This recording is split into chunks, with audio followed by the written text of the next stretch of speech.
Hello everyone, welcome to the channel. Pull up the covers, get comfortable, and let me know where you're tuning in from, as I'd love to know.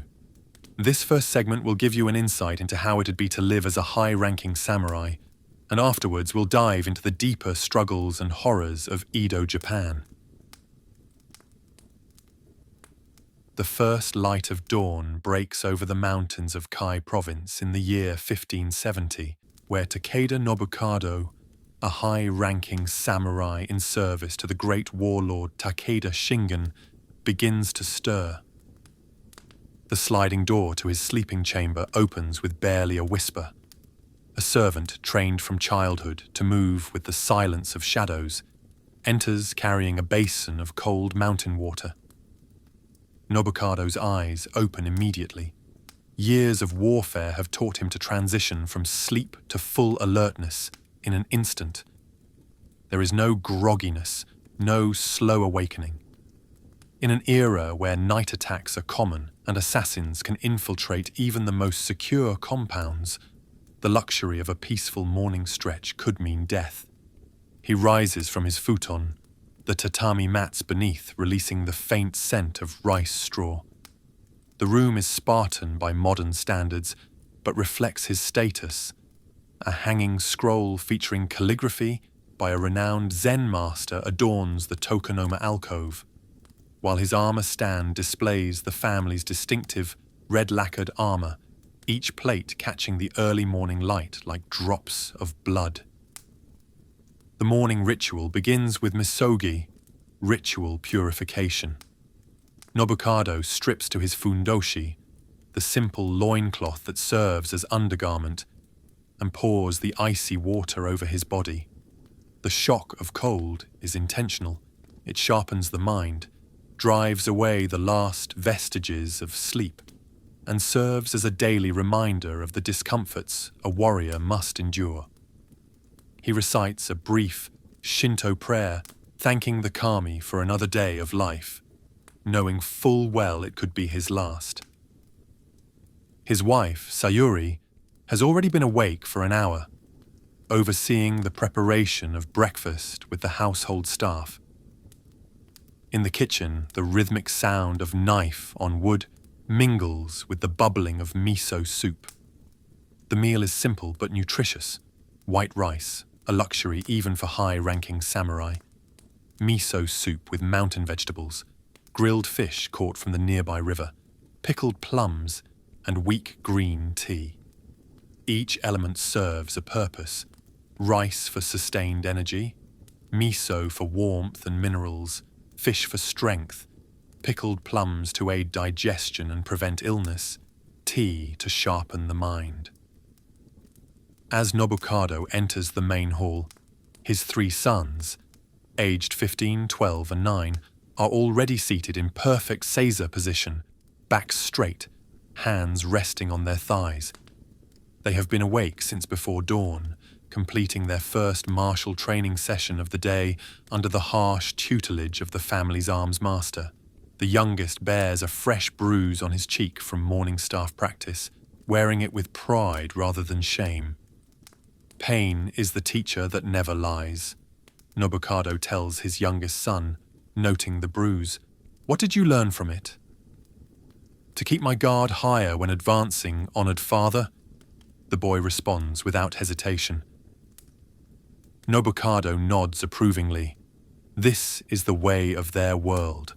Lessons written in bruises and scars, wisdom earned through sweat and occasionally blood. By age 9, a samurai's son must be prepared to ride into battle as a page, carrying messages between commanders while arrows and bullets fill the air around him. The family eats in relative silence, broken only by the soft sounds of chopsticks against lacquered bowls. Sayuri serves her husband first, then her sons in order of age, before finally sitting to her own meal. This is not mere subservience. As the defender of the household in her husband's absence, she must ensure the warriors are fed first. In times of siege, she would be expected to lead the defense of the inner keep, naginata in hand. After breakfast, Nobukado retreats to the armory where his personal attendants wait. The process of donning armor is elaborate, requiring 2 assistants and nearly 30 minutes to complete properly. First comes the hadagi, the cotton undergarments that prevent chafing. Then the koti, armored sleeves that protect the arms while allowing flexibility for sword work. The do, the chest armor, consists of multiple iron plates laced together with silk cords in the Takeda clan's distinctive red pattern. Each piece has a story. The helmet, or kabuto, bears the scars of the Battle of Kawanakajima, where an enemy's blade nearly split it in two. The face mask, or mempo, was crafted by a master armorer in Kyoto, its fearsome visage designed to terrify enemies, while the perforations allow for breathing during the exertion of combat. The sword at his side, not yet the famous katana of later periods, but the longer, more curved tachi, has been in his family for 6 generations, its blade forged by the legendary smith Masamune. As his armor is secured, Nobukado's mind turns to the day ahead. Lord Takeda has called a war council to discuss the expanding power of Oda Nobunaga, the upstart daimyo whose revolutionary use of firearms and brutal tactics threaten to overturn centuries of tradition. There are reports of Oda's armies marching on Kyoto, of ancient temples burned, of monks slaughtered. The old ways are under assault, and decisions made in today's council could determine not just the fate of the Takeda clan, but the very nature of samurai warfare itself. The sun has fully risen now, painting the mountains in shades of gold and green. In the courtyard, grooms prepare Nobukado's horse, a magnificent black stallion bred from stock originally imported from the mainland centuries ago. The animal snorts and stamps, sensing the tension in the air, eager for action. Nearby, a unit of ashigaru, foot soldiers armed with spears and matchlock rifles, drill under the watchful eye of their samurai commander. The rhythmic shouts of their training echo off the compound walls. Nobukado pauses at the household shrine, offering a brief prayer and leaving a small offering of rice wine. The portraits of his ancestors seem to watch him, generations of warriors whose blood flows in his veins, whose expectations weigh upon his shoulders.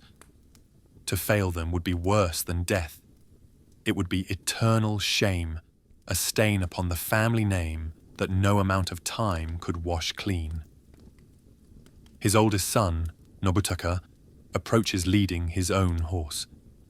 At 15, he is considered a man by samurai standards, ready to ride into battle at his father's side. The boy has his mother's intelligent eyes, but his father's stubborn jaw, and already shows promise with both sword and spear. Today he will attend the war council as an observer, learning the arts of strategy and politics that are just as crucial to a samurai's survival as martial prowess. Remember, Nobukado tells his son as they mount their horses, in the council chamber, words are weapons. Listen more than you speak. Watch not just what men say, but what they choose not to say. Alliances shift like shadows, and today's friend may be tomorrow's enemy. The guards at the compound gate bow deeply as they pass, fists pressed to the ground in formal salute. Beyond the walls, the castle town is already bustling with activity. Merchants hawk their wares, farmers bring produce to market, craftsmen ply their trades. All bow or kneel as the samurai pass, not just from respect, but from law. To fail to show proper deference to a samurai is to risk death, for these warriors have the legal right of kiritsuta gomen, to cut down any commoner who shows disrespect. Yet Nobukado barely notices the bowing crowds. His mind is already in the council chamber, anticipating the arguments to come. Some will advocate for alliance with Oda, seeing the future in his revolutionary tactics. Others will push for resistance, clinging to the traditional ways that have served the samurai class for centuries. And some, the most dangerous, will smile and speak honeyed words while plotting betrayal in their hearts. The castle looms ahead. Its white walls and upturned roofs a testament to both beauty and deadly functionality. Every angle is designed to channel attackers into killing fields, every gate a potential trap. This is the heart of Takeda power, where decisions of war and peace, life and death, honor and shame are made daily. As they dismount in the castle courtyard, Nobukado catches sight of other high-ranking samurai arriving for the council. Some are allies, men he has fought beside through countless campaigns. Others are rivals, their loyalty to Lord Takeda the only thing preventing open conflict. All wear their finest armor, displaying their wealth and status through elaborate helmet crests and family mon emblazoned on banners carried by their attendants. The great hall where the council will be held is already thick with tension. Maps cover the floor, showing the positions of various armies, the locations of castles and strategic passes. Nobukado takes his assigned place, seated according to his rank and years of service. His son kneels behind him, trying to appear calm despite the excitement coursing through his young veins.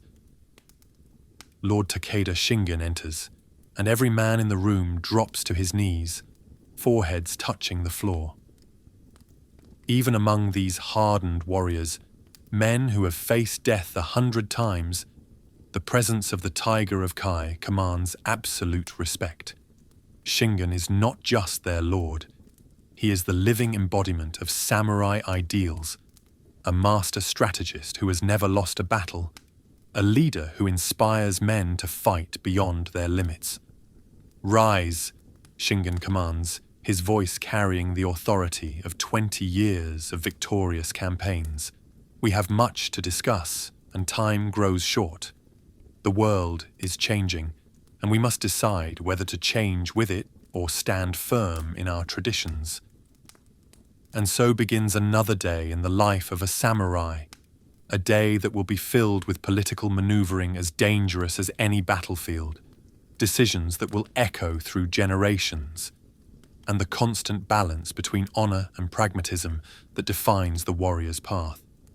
For Nobukado and his son, for all the samurai gathered in this hall, this is their reality. A life lived on the knife's edge between glory and disaster, where a single wrong decision can destroy not just a man, but his entire bloodline. The morning sun continues its climb, indifferent to human concerns, marking the passage of time as it has for countless generations of warriors. And in the great hall of Takeda Castle, the fate of the samurai way of life hangs in the balance, waiting to be decided by men who live and die by the sword. Chapter 1. Honor and the Bushido Code. To understand the samurai, one must first understand Bushido, the way of the warrior. Yet this term, so often invoked in popular culture, carried very different meanings across the 7 centuries of samurai dominance. What began as a practical battlefield code evolved into a complex philosophical system that would outlive the very class it was meant to serve. In the early Kamakura period, there was no single word for the warrior's code. Samurai followed what they called Kyuba no Michi, the way of the bow and a horse. This was not a written philosophy, but a lived tradition, passed from father to son, master to student, through example rather than exposition. The emphasis was entirely practical. How to conduct oneself in battle, how to serve one's lord effectively, how to maintain the skills necessary for survival in an age of constant warfare. Consider the example of Minamoto no Yoshitsune, the legendary warrior of the late Heian period, whose exploits helped establish the first samurai government. His adherence to warrior ethics was situational and pragmatic. When it served his purposes, he followed the traditional forms, challenging enemies to single combat, announcing his lineage before battle. But when victory demanded it, he did not hesitate to employ deception, night attacks, and other tactics that later Bushido purists would condemn as dishonorable. This pragmatic approach dominated the early centuries of samurai rule. The Hojo regents, who effectively controlled Japan during much of the Kamakura period, were masters of realpolitik, switching alliances, breaking oaths, and eliminating rivals when necessary. The concept of absolute loyalty to one's lord, which would later become central to Bushido, was balanced against self-preservation and family interests. The Mongol invasions of 1274 and 1281 marked a turning point in samurai ethics.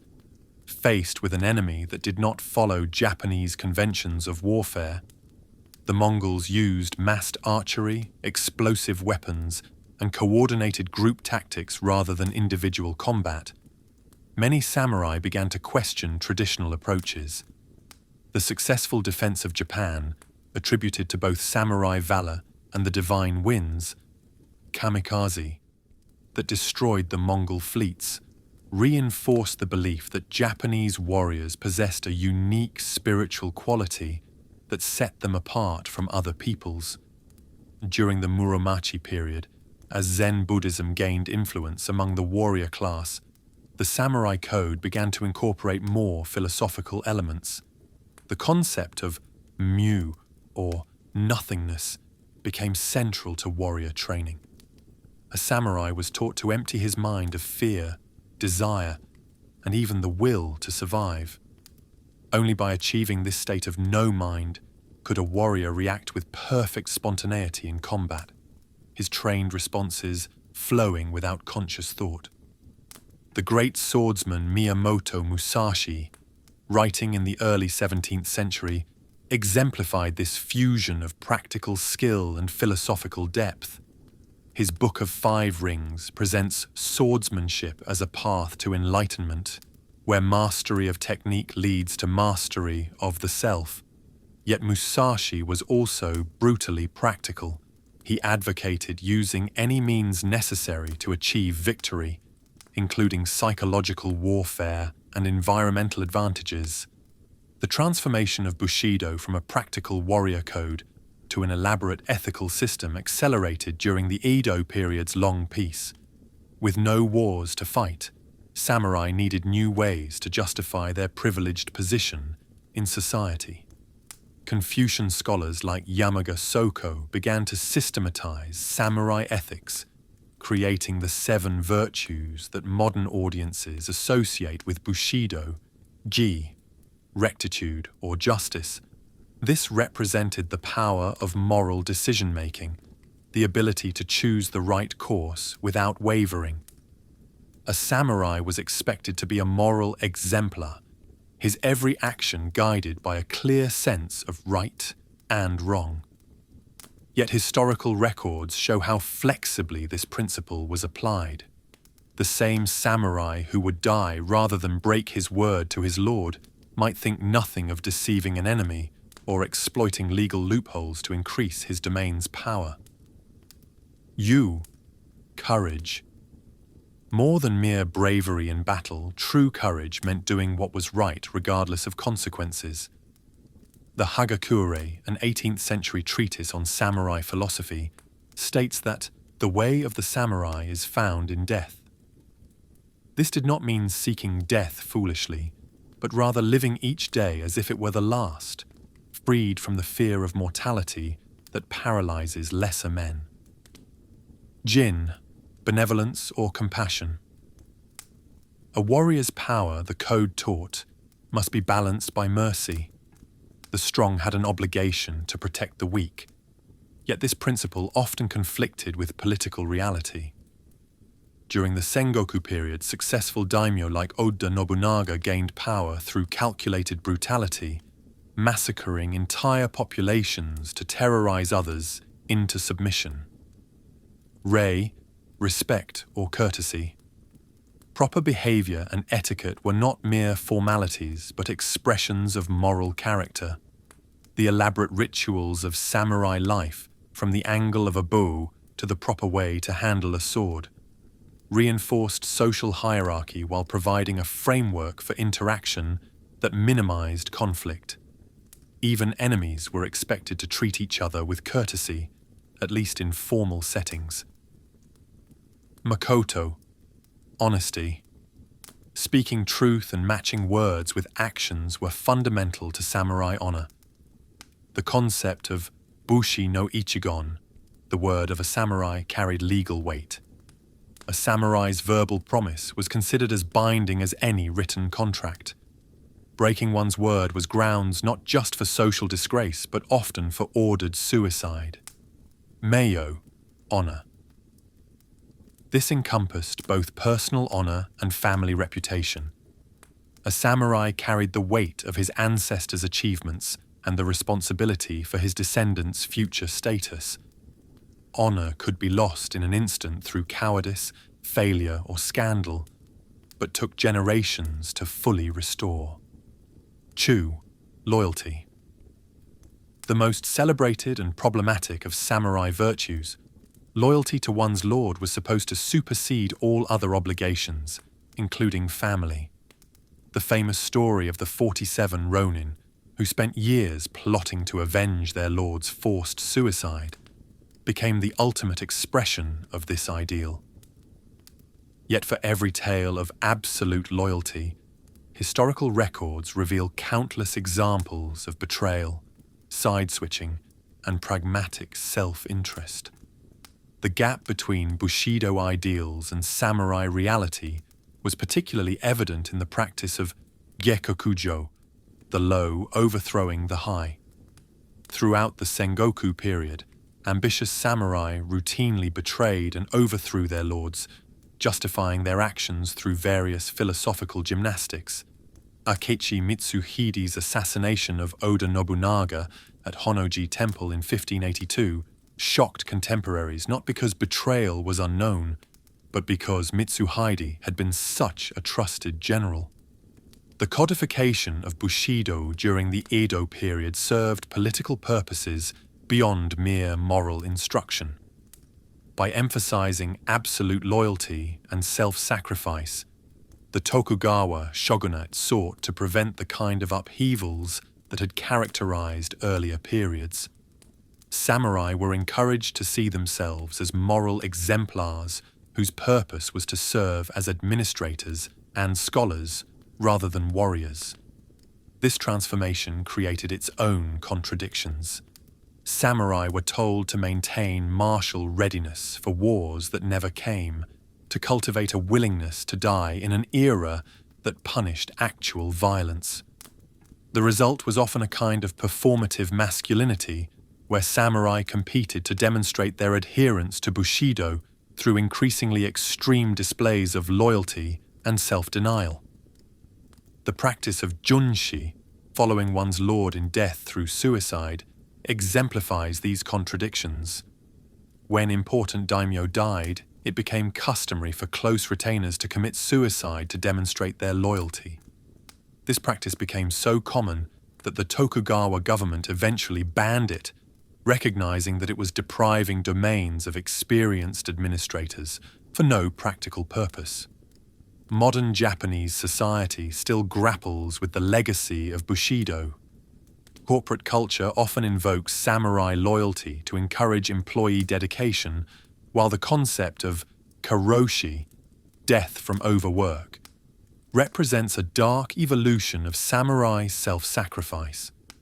The aesthetic elements of Bushido, its emphasis on discipline, perfection, and spiritual cultivation, continue to influence Japanese arts, martial arts, and cultural practices.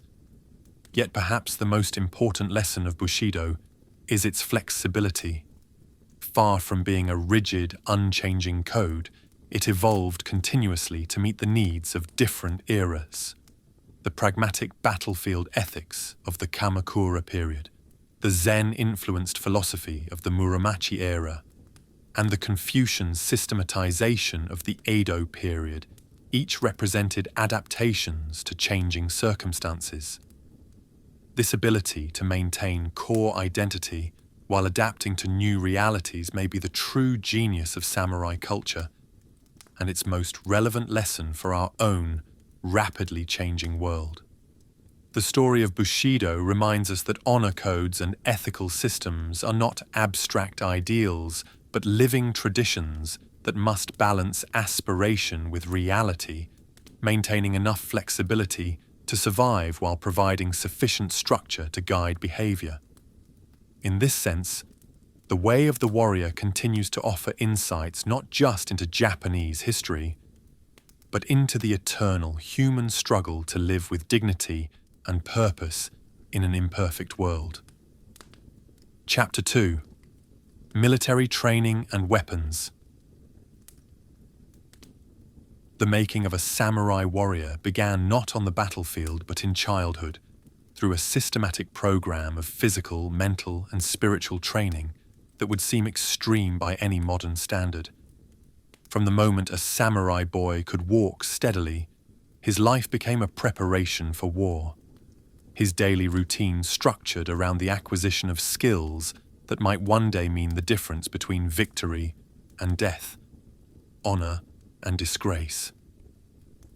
At age 5, when children in other social classes were just beginning to help with household tasks, samurai boys received their first wooden sword, a bokken carefully crafted to match the weight and balance of a real blade. The presentation of this practice weapon was itself a ceremony, marking the child's entry into the warrior tradition. Fathers or uncles would demonstrate the proper way to hold the weapon, the correct stance, the basic cuts. But more than technique, they emphasized spirit, the focused intensity, the unwavering gaze, the projection of killing intent that could defeat an enemy before swords ever crossed. Training began before dawn in all weather. Snow, rain, or blazing sun made no difference. Indeed, harsh conditions were preferred as they built character and accustomed the body to discomfort. Boys would perform hundreds of practice cuts daily, their small arms trembling with exhaustion, blisters forming and breaking on their palms until thick calluses developed. When they complained, they were reminded of their ancestors who had fought and died without complaint, of the family honor that rested on their small shoulders. By age 7, formal education in the martial arts began in earnest. The curriculum, known as Bugei Juhapan, the 18 martial skills, encompassed far more than swordsmanship. Archery, kyujutsu, was particularly crucial in the early periods when mounted archery remained the primary samurai combat technique. Boys learned to draw bows taller than themselves, building the unique musculature required to pull the asymmetric Japanese bow while controlling a galloping horse. The training in horsemanship, bujutsu, was equally demanding. Samurai boys learned not just to ride, but to become one with their mount, guiding the animal with subtle shifts of weight while keeping both hands free for weapons. They practiced picking up objects from the ground at full gallop, shooting arrows while hanging from the saddle, and the acrobatic mounts and dismounts that could save precious seconds in battle. Spear techniques, sojutsu, received particular emphasis as the battlefield evolved. The spear, whether the straight yari or the curved naginata, offered reach advantage over swords and proved devastating against both cavalry and infantry. Boys drilled endlessly in thrusting techniques, learning to target the weak points in armor, the joints, the neck, the inner thigh where major arteries lay close to the surface. Swimming in armor, suijutsu, was another crucial skill, particularly for samurai serving in coastal areas or regions with many rivers.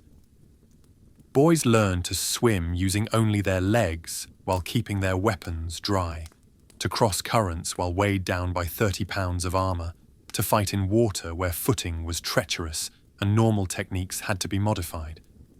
But it was the sword that remained the soul of samurai training. The evolution from tachi to katana during the Muromachi period reflected changing combat realities. Battles were increasingly fought on foot, in closer quarters, where the ability to draw and cut in a single motion could determine survival. The development of Iai Jutsu, the art of drawing and cutting, revolutionized swordsmanship. Masters could draw, cut, and resheath their blades faster than the eye could follow, their movements so economical that they seemed to barely move at all. Training methods were often brutal by necessity. Live blade practice began as early as age 12, with students using sharp swords for kata and controlled sparring. Accidents were common. Missing fingers, facial scars, and worse were accepted as the price of realistic training. The philosophy was simple: better to bleed in training than die in battle. The psychological aspects of training were equally intense. Boys were deliberately exposed to death and violence to harden their spirits. They might be taken to execution grounds to witness beheadings, forced to spend nights alone in graveyards to overcome fear of death and spirits, or made to perform kaishaku, the mercy stroke, for criminals condemned to die by seppuku. The goal was to create warriors who could face death without flinching, who could kill without hesitation when duty demanded. Weapon technology evolved dramatically across the feudal period, and samurai training had to adapt accordingly. The introduction of firearms in 1543 by Portuguese traders revolutionized Japanese warfare within a generation. The Tanegashima matchlock arquebus, though primitive by later standards, could penetrate armor at distances far beyond arrow range and required far less training than traditional weapons. Progressive daimyo like Oda Nobunaga immediately recognized the implications. At the Battle of Nagashino in 1575, his innovative use of rotating volleys of arquebus fire devastated traditional cavalry charges, marking a turning point in samurai warfare. Within decades, firearms training became standard in samurai education, though many warriors resented these cowardly weapons that allowed peasant ashigaru to kill noble warriors from a distance. The response to firearms drove innovations in armor design. The elaborate o-yoroi of earlier periods, with their thousands of individual scales laced together with colorful silk cords, gave way to the more practical Tosei Gusoku. These new armors featured larger, solid plates capable of deflecting bullets, at least at longer ranges. Helmet designs evolved to provide better protection against firearms while maintaining visibility. Some samurai had their armor tested by firing matchlocks at it, wearing the dents as proof of quality. Training schools, ryu, proliferated during the peaceful Edo period, each claiming secret techniques passed down from legendary founders. The Yagyu Shinkage Ryu, favored by the Tokugawa shoguns, emphasized mental cultivation alongside physical technique.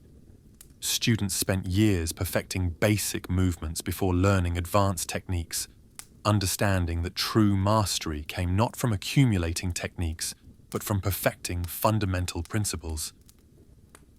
The Ito Ryu, founded by Ito Itosai Kagehisa, revolutionized swordsmanship with its emphasis on single, decisive cuts.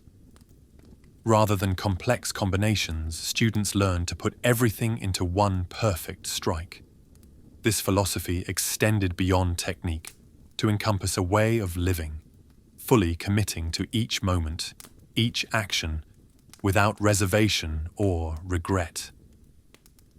Training equipment evolved to allow realistic practice without excessive casualties. The shinai, a bamboo sword, permitted full contact sparring with relative safety. Bogu armor, consisting of helmet, chest protector, and gloves, further reduced injuries. These innovations allowed warriors to test techniques against resisting opponents, bridging the gap between choreographed kata and chaotic combat reality. Yet even as training methods became more sophisticated, the core remained unchanged, the forging of an indomitable spirit. Physical techniques were merely the vessel for spiritual development. A samurai trained not just to defeat enemies, but to overcome the self, the fears, doubts, and weaknesses that could prove fatal in moments of crisis. The daily training routine of an Edo-period samurai reveals this holistic approach. Rising before dawn, he would begin with meditation, centering his mind for the day ahead. Physical training followed. Hundreds of sword cuts, spear thrusts, or archery shots, performed with mechanical precision while maintaining perfect focus. Academic study occupied the afternoon, strategy, philosophy, poetry, and calligraphy. Evening might bring more physical training or practice in tea ceremony, flower arrangement, or other cultural arts that refined the spirit. This comprehensive approach produced warriors of remarkable capability. Contemporary accounts describe samurai who could split arrows in flight, cut through multiple bodies with a single sword stroke, or fight effectively despite severe wounds.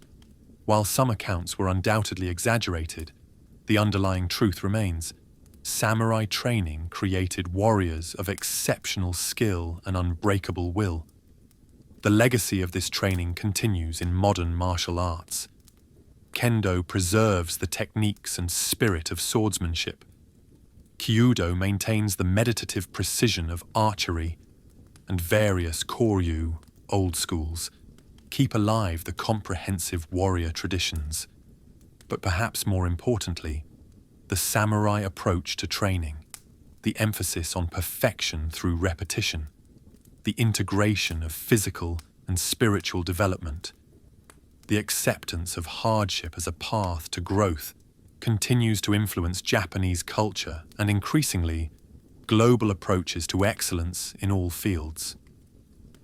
Understanding samurai military training helps us appreciate both the tremendous human cost of creating such warriors and the remarkable heights of human potential they represented. These were not born warriors, but made ones, forged through a process that began in childhood and never truly ended. Every day brought new opportunities for refinement, new challenges to overcome, new depths of skill and spirit to explore. In this relentless pursuit of martial perfection, the samurai created not just a military tradition, but a way of being that transcended the battlefield, influencing art, philosophy, and culture in ways that resonate to this day. Chapter 3: Social Class, Land Ownership, and Duties. The social architecture of feudal Japan resembled a carefully balanced pyramid, with each level supporting those above while depending on those below. At its apex sat the emperor, a figure of religious and cultural significance who, for most of the feudal period, wielded no actual political power. The real authority lay with the shogun and the complex hierarchy of samurai beneath him, creating a system that managed to be both rigidly stratified and surprisingly fluid, where birth determined one's initial station, but merit, politics, and violence could dramatically alter one's position.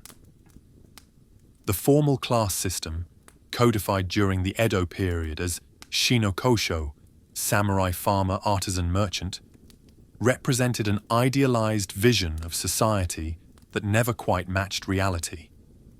Within the samurai class itself, the differences between a great daimyo controlling vast domains and a low-ranking foot soldier barely scraping by could be greater than those between classes. Understanding these distinctions is crucial to grasping how samurai society actually functioned. At the pinnacle of samurai society stood the shogun, technically appointed by the emperor, but in practice a military dictator whose power derived from his ability to command the loyalty, or at least compliance, of the regional daimyo. The Minamoto, Ashikaga, and Tokugawa families each established shogunates that lasted for generations, though their actual control varied dramatically. The Ashikaga shoguns, for instance, often wielded less real power than some of their supposed vassals, while the Tokugawa created a system of such elaborate controls that they maintained power for over 250 years. Beneath the shogun, approximately 270 daimyo ruled domains, ranging from small fiefs producing 10,000 koku of rice annually to vast territories yielding over 1 million koku. These were not mere nobles but active rulers who maintained armies, administered justice, collected taxes, and conducted diplomacy almost as independent states. The Tokugawa system classified daimyo into 3 categories: shinpan, relatives of the Tokugawa; fudai, hereditary vassals who had supported Tokugawa Ieyasu before his victory; and tozama, outer lords who submitted after Ieyasu's triumph. This classification determined everything from seating arrangements at ceremonies to eligibility for key government positions. The power of a daimyo depended not just on the productivity of his lands, but on their strategic location, the loyalty of his vassals, and his relationship with the shogunate. The Shimazu of Satsuma, though geographically isolated in southern Kyushu, maintained effective independence through military strength and distance from the capital. The Maeda of Kaga, controlling the most productive domain outside the Tokugawa lands, walked a careful line between displaying wealth and avoiding suspicion of ambition. Land ownership in feudal Japan operated through a complex system of rights and obligations rather than absolute possession. In theory, all land belonged to the emperor, who granted it to the shogun, who in turn allocated it to daimyo, who assigned portions to their samurai retainers. In practice, these grants created hereditary rights that could be defended by force if necessary. The key measurement was not acreage but productivity, the koku of rice a territory could produce annually. This system created intricate webs of obligation. A daimyo might grant a 500 koku fief to a trusted retainer, who would then be expected to maintain a certain number of warriors, contribute to castle repairs, and provide personal service for a specified number of days, annually. The retainer might sub-grant portions to his own followers, creating multiple layers of dependency. These relationships were personal as well as legal. A lord was expected to protect and advance his vassals' interests, while vassals owed absolute loyalty in return. The reality of land control varied dramatically by period. During the chaotic Sengoku era, possession truly was 9/10 of the law. Ambitious samurai seized territories through force, justified their actions through dubious claims or manufactured grievances, and held their gains against all comers. The concept of gekkokujo, the low overthrowing the high, became so common that it was almost expected. Successful generals like Toyotomi Hideyoshi, born a peasant, could rise to control all Japan through military genius and political acumen. The Edo period brought dramatic changes to land ownership and administration. The Tokugawa shogunate, learning from the instability of previous eras, implemented policies designed to prevent the concentration of power that might threaten their rule. The Sankin Kotai system required daimyo to maintain residences in Edo and spend alternate years there, effectively holding their families hostage while draining their finances through the expense of maintaining multiple establishments and traveling with large retinues. More fundamentally, the Tokugawa systematically separated samurai from the land.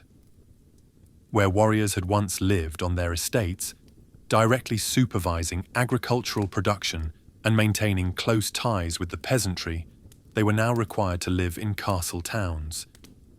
Instead of directly controlling land, most samurai received stipends paid in rice from their lords' warehouses. This transformation from landed warrior to urban bureaucrat fundamentally altered samurai identity and created new vulnerabilities.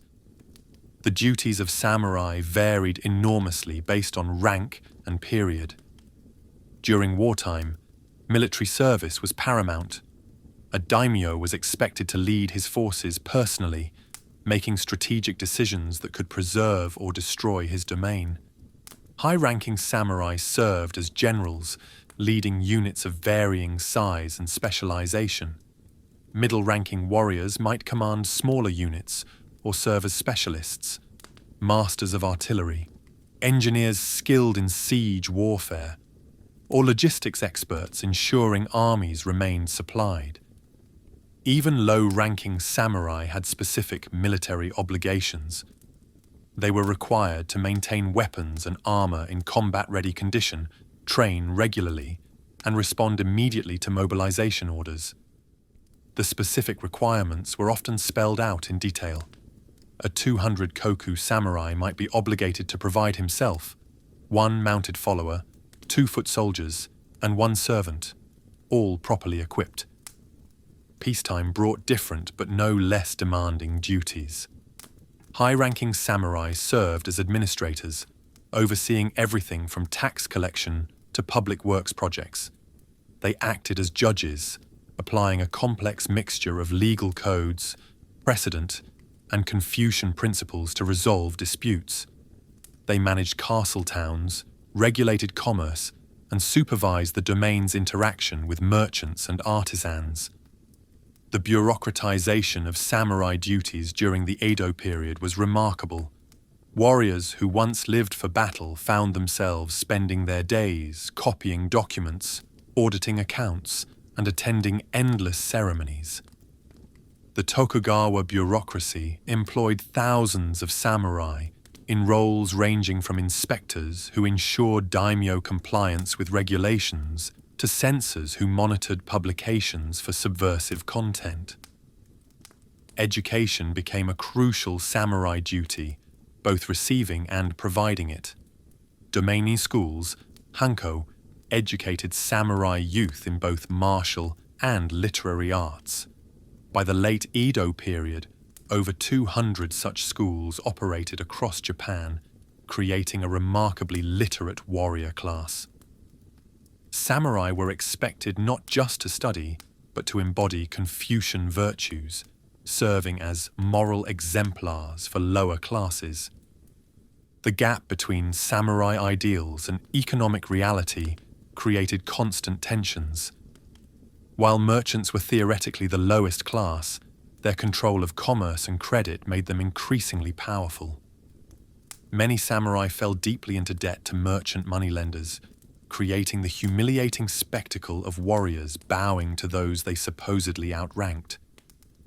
Some domains attempted to cancel samurai debts through decree, but this only made merchants more reluctant to extend credit, worsening the problem. The transformation of samurai from warriors to administrators had profound consequences. By the late Edo period, many samurai had never drawn a sword in anger, never faced the tests that defined their ancestors. They maintained the forms, wearing 2 swords, practicing martial arts, studying strategy, but increasingly these became empty rituals, performances of an identity rather than preparation for reality. Yet this transformation also created unexpected strengths. The educated, disciplined samurai class provided Japan with a pool of capable administrators who would prove crucial during the Meiji Restoration's rapid modernization.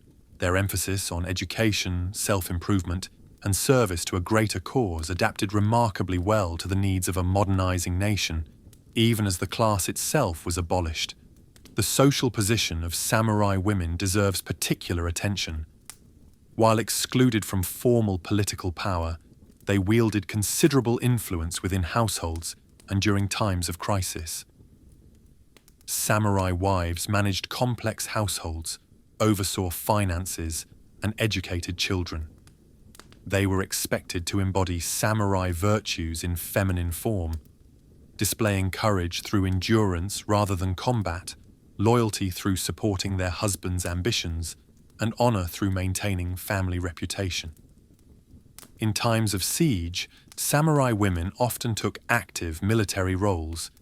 They trained with naginata, a weapon particularly associated with female warriors, and were expected to defend the inner keeps of castles. Some, like Tomoe Gozen in the Genpei War, achieved fame as warriors in their own right. During the Edo period, as actual warfare disappeared, women's martial training became more ceremonial, but the expectation of courage and self-sacrifice remained. The complexity of samurai social structure, land ownership, and duties reveals a society constantly balancing ideals with practical necessities. The image of the samurai as simply warriors misses the rich reality of their roles as administrators, scholars, moral exemplars, and cultural patrons. Their ability to adapt these roles to changing circumstances, from the battlefield dominance of the early periods to the bureaucratic expertise of later eras, demonstrates a flexibility that belies stereotypes of hidebound tradition.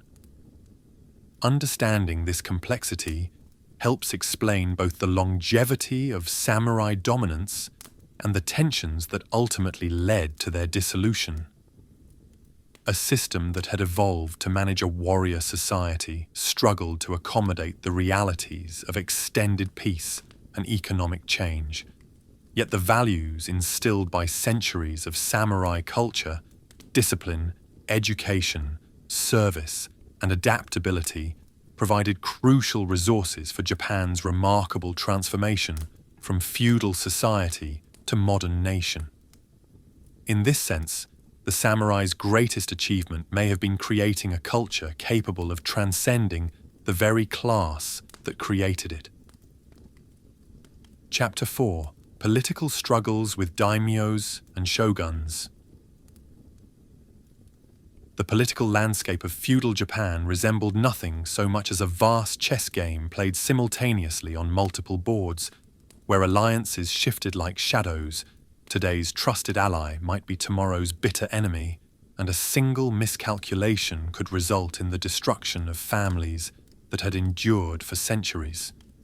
Within this treacherous environment, samurai navigated not just with swords, but with carefully chosen words, strategic marriages, and an acute sensitivity to the subtle currents of power that flowed between the shogun's palace and the scattered castles of the daimyo. The relationship between the shogunate and the daimyo was never simply one of command and obedience. Even at the height of Tokugawa power, when the mechanisms of control seemed absolute, the shogunate ruled through a delicate balance of force, incentive, and the management of mutual interests. Understanding this dynamic requires examining not just the formal structures of power, but the informal networks, personal relationships, and unwritten rules that truly governed samurai politics. Consider the position of a typical daimyo during the early Tokugawa period. Maeda Toshi, lord of Kaga domain, controlled the largest domain outside the Tokugawa family's direct holdings, a source of both pride and constant danger. His wealth made him powerful but also suspect. Every action was scrutinized for signs of ambition that might threaten the new order. When he built new fortifications, he had to justify them as defensive measures against potential foreign threats. When he accumulated wealth, he had to spend it on temples and public works rather than military preparations, lest he appear to be preparing for rebellion. The Sankin Kotai system, requiring alternate attendance at Edo, was the shogunate's masterpiece of political control. On its surface, it seemed merely an honor, daimyo maintaining residences in the capital to be near their lord. In reality, it was a sophisticated system of hostage-taking and financial drain. Daimyo families remained in Edo when the lord returned to his domain, ensuring good behavior. The expense of maintaining 2 residences and traveling with appropriately large retinues consumed resources that might otherwise fund military adventures. Yet even this system created unexpected political dynamics. The concentration of daimyo families in Edo led to a complex social scene where marriages were negotiated, alliances formed, and information traded.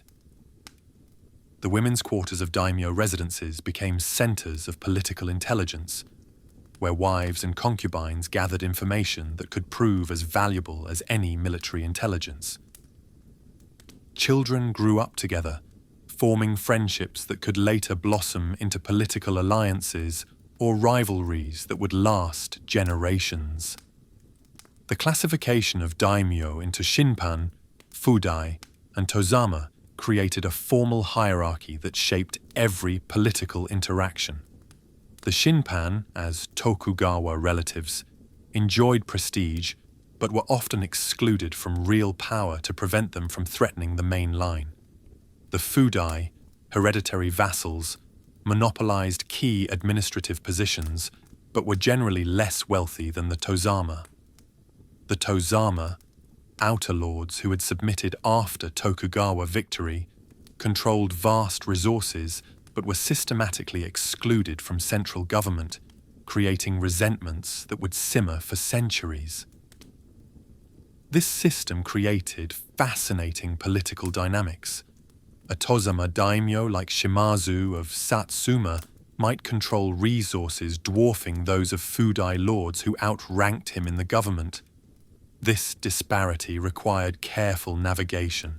The Shimazu maintained scrupulous loyalty in public while quietly building strength in their distant domain, accumulating weapons, developing independent trade networks, and nurturing a fierce local identity that would eventually contribute to the shogunate's downfall. Within their domains, daimyo faced their own complex political challenges. They had to balance the interests of various samurai factions, manage relationships with merchants and artisans whose economic power often exceeded their social status, and maintain the agricultural productivity that underpinned the entire system. A daimyo's council might include hereditary advisors whose families had served for generations, talented individuals promoted for merit, and representatives of various geographic or factional interests within the domain. The position of a middle-ranking samurai in this system required exceptional political acuity. Take the example of a 5,000 koku bannerman serving a major daimyo. He must maintain the loyalty to his immediate lord, while being aware of the broader political currents affecting the domain. If the daimyo fell from favor with the shogunate, all his retainers would suffer. If the domain's finances deteriorated, stipends might be cut or paid late. If factional disputes arose within the domain, choosing the wrong side could end a family's centuries of service. These samurai became masters of reading political winds. They studied not just formal edicts, but the subtle signs of favor or disfavor, who was invited to which ceremonies, whose advice the lord sought, which families received marriage proposals from higher-ranking clans. They cultivated networks of information, trading favors and intelligence with counterparts in other domains.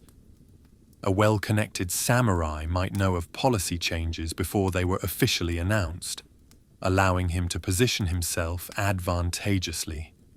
The role of marriage in samurai politics cannot be overstated. Marriages were political alliances negotiated with the same care as military treaties. A daimyo might marry his daughter to a rival's son to secure peace, to a powerful vassal to ensure loyalty, or to another daimyo's family to create a network of mutual support. These marriages created complex webs of obligation that could either stabilize relations or create new conflicts when family loyalties clashed with political necessities. The adoption system added another layer of political complexity. Samurai families without male heirs could adopt sons, usually from related or allied families. This practice allowed political alliances to be cemented through kinship, talented individuals to rise beyond their birth status, and family lines to continue even without biological heirs. However, adoptions could also become sources of conflict, particularly when multiple candidates existed or when adopted heirs proved unsuitable. Political communication in samurai society was an art form unto itself. Direct confrontation or disagreement with superiors was nearly impossible within the constraints of hierarchy and honor. Instead, samurai developed elaborate systems of indirect communication. A retainer might express disagreement through excessive praise that subtly highlighted the flaws in a plan. Poetry exchanges allowed political messages to be conveyed through metaphor and allusion. Even the choice of historical examples in casual conversation could carry political meaning. The tea ceremony became a crucial political tool, providing a neutral space where enemies could meet, alliances could be negotiated, and information could be exchanged under the guise of aesthetic appreciation. Sen no Rikyu, the great tea master, was as much a political operator as an artist, facilitating communications between Toyotomi Hideyoshi and various daimyo. His eventual forced suicide may have resulted as much from his political influence as from any aesthetic disagreement. Intelligence gathering was a constant preoccupation. Daimyo employed networks of spies, often disguised as merchants, monks, or entertainers, to gather information on rivals. The ninja of Aiga and Koga provinces sold their services to the highest bidder, specializing in espionage, sabotage, and assassination. Counterintelligence was equally important. Samurai had to assume that their own domains were penetrated by enemy agents and act accordingly. The management of information became increasingly sophisticated during the Edo period. The shogunate maintained an elaborate system of censors and inspectors, monitoring everything from published materials to private correspondence. Daimyo developed their own intelligence services, both to gather information and to control what information left their domains. The phrase, "the walls have ears and the shoji screens have eyes," reflected the reality of constant surveillance. Economic factors increasingly influenced political struggles. As the merchant class grew wealthy, while many samurai fell into debt, traditional political relationships came under strain. Daimyo, who needed merchant loans, had to balance maintaining samurai privilege with economic necessity. Some domains granted merchants quasi-samurai status in exchange for financial support. Others attempted to develop domain monopolies on valuable products, creating new sources of tension with both the shogunate and other domains. The arrival of Western powers in the 1850s created new political dynamics that the traditional system struggled to manage. The shogunate's inability to effectively respond to Commodore Perry's demands exposed its weakness, emboldening critics who had remained silent for generations. Tozama domains like Satsuma and Choshu, long excluded from power, seized the opportunity to challenge Tokugawa dominance. The slogan "Sono Joi," revere the emperor, expel the barbarians, provided ideological cover for what was essentially a power struggle between the established order and those who had been marginalized by it. The political struggles of the Bakumatsu period, 1853 to 1867, revealed how the careful balance of the Tokugawa system could rapidly unravel. Assassination became a political tool as extremists targeted both supporters and opponents of opening Japan. Domains that had been rivals for centuries found common cause against the shogunate. Lower-ranking samurai, frustrated by their inability to influence policy through normal channels, turned to violence and revolution. The ultimate success of the anti-Tokugawa forces demonstrated that political legitimacy in samurai society ultimately rested on perceived competence and the ability to protect Japan's interests. When the shogunate proved unable to handle the foreign crisis effectively, even its traditional supporters began to waver. The emperor, long a powerless figurehead, suddenly became a rallying point for those seeking to fundamentally restructure Japanese politics. The political struggles between daimyo and shoguns reveal the complexity of samurai society beyond simple military hierarchy. These were sophisticated political actors operating in a system that balanced formal rules with informal practices, where honor and pragmatism constantly competed, and where the ability to read and manipulate political currents was as important as skill with a sword. The samurai who succeeded in this environment were not just warriors, but diplomats, intelligence analysts, and strategic thinkers whose political acuity would impress any modern practitioner of statecraft. Understanding these political dynamics helps explain both the stability and instability of samurai rule. The system's complexity created multiple points of balance that prevented any single actor from accumulating too much power, contributing to periods of remarkable stability. Yet the same complexity created opportunities for dramatic upheaval when external pressures or internal contradictions reached critical points. The political skills developed in this environment, the ability to navigate complex hierarchies, build coalitions, gather and analyze intelligence, and pursue long-term strategies while managing short-term crises, would prove invaluable as Japan transitioned from feudal to modern state, with former samurai applying their political expertise to new challenges in an entirely different world. Chapter 5. Roles in Wartime versus Peacetime. The life of a samurai was fundamentally shaped by whether he lived in an age of war or peace, yet the transition between these states was rarely clean or predictable. A warrior might spend decades preparing for battles that never came, or find himself thrust into mortal combat after years of peaceful administration.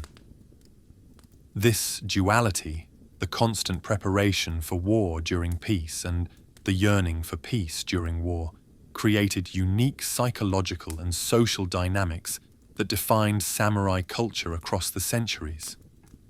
During the Sengoku period, aptly named the Age of Warring States, war was not an interruption of normal life, but life itself. A samurai born in 1500 could expect to spend most of his adult years on campaign, with brief interludes at home between battles. Military service began early. Boys as young as 12 might serve as pages, carrying messages across battlefields while arrows and bullets filled the air.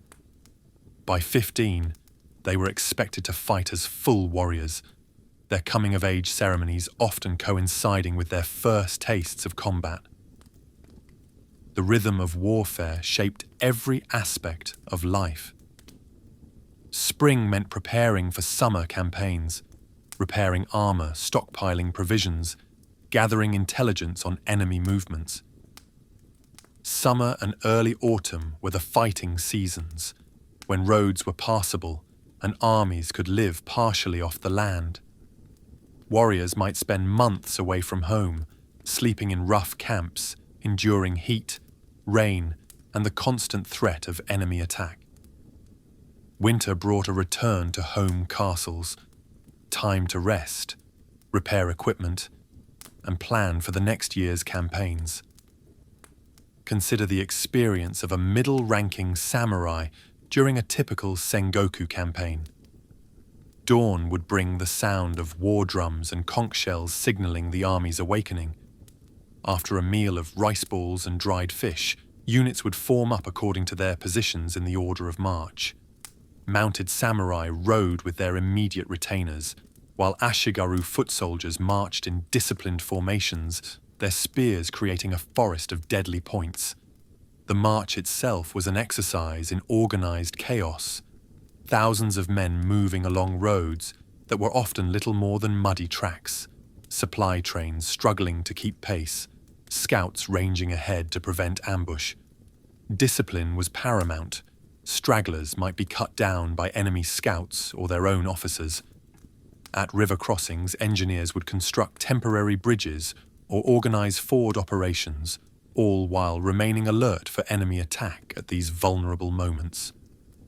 When battle was joined, the samurai's role depended on his rank and specialization. High-ranking warriors might serve as unit commanders, making tactical decisions that could determine victory or defeat.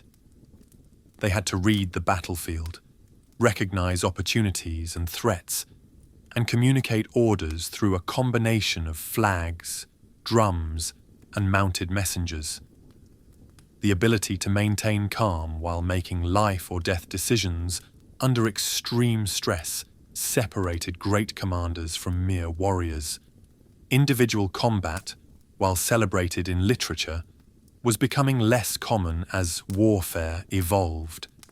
The introduction of firearms and the increasing importance of coordinated unit tactics meant that battles were often decided by disciplined volleys of arquebus fire and coordinated spear charges rather than heroic single combats. Yet when lines broke and fighting became general, sword skills still mattered. A samurai might find himself in desperate close quarters fighting, where years of training crystallized into moments of violent action. The aftermath of battle brought its own challenges. Victorious samurai engaged in the grisly but necessary task of collecting heads of notable enemies, which would be presented to commanders as proof of valor and claims for reward.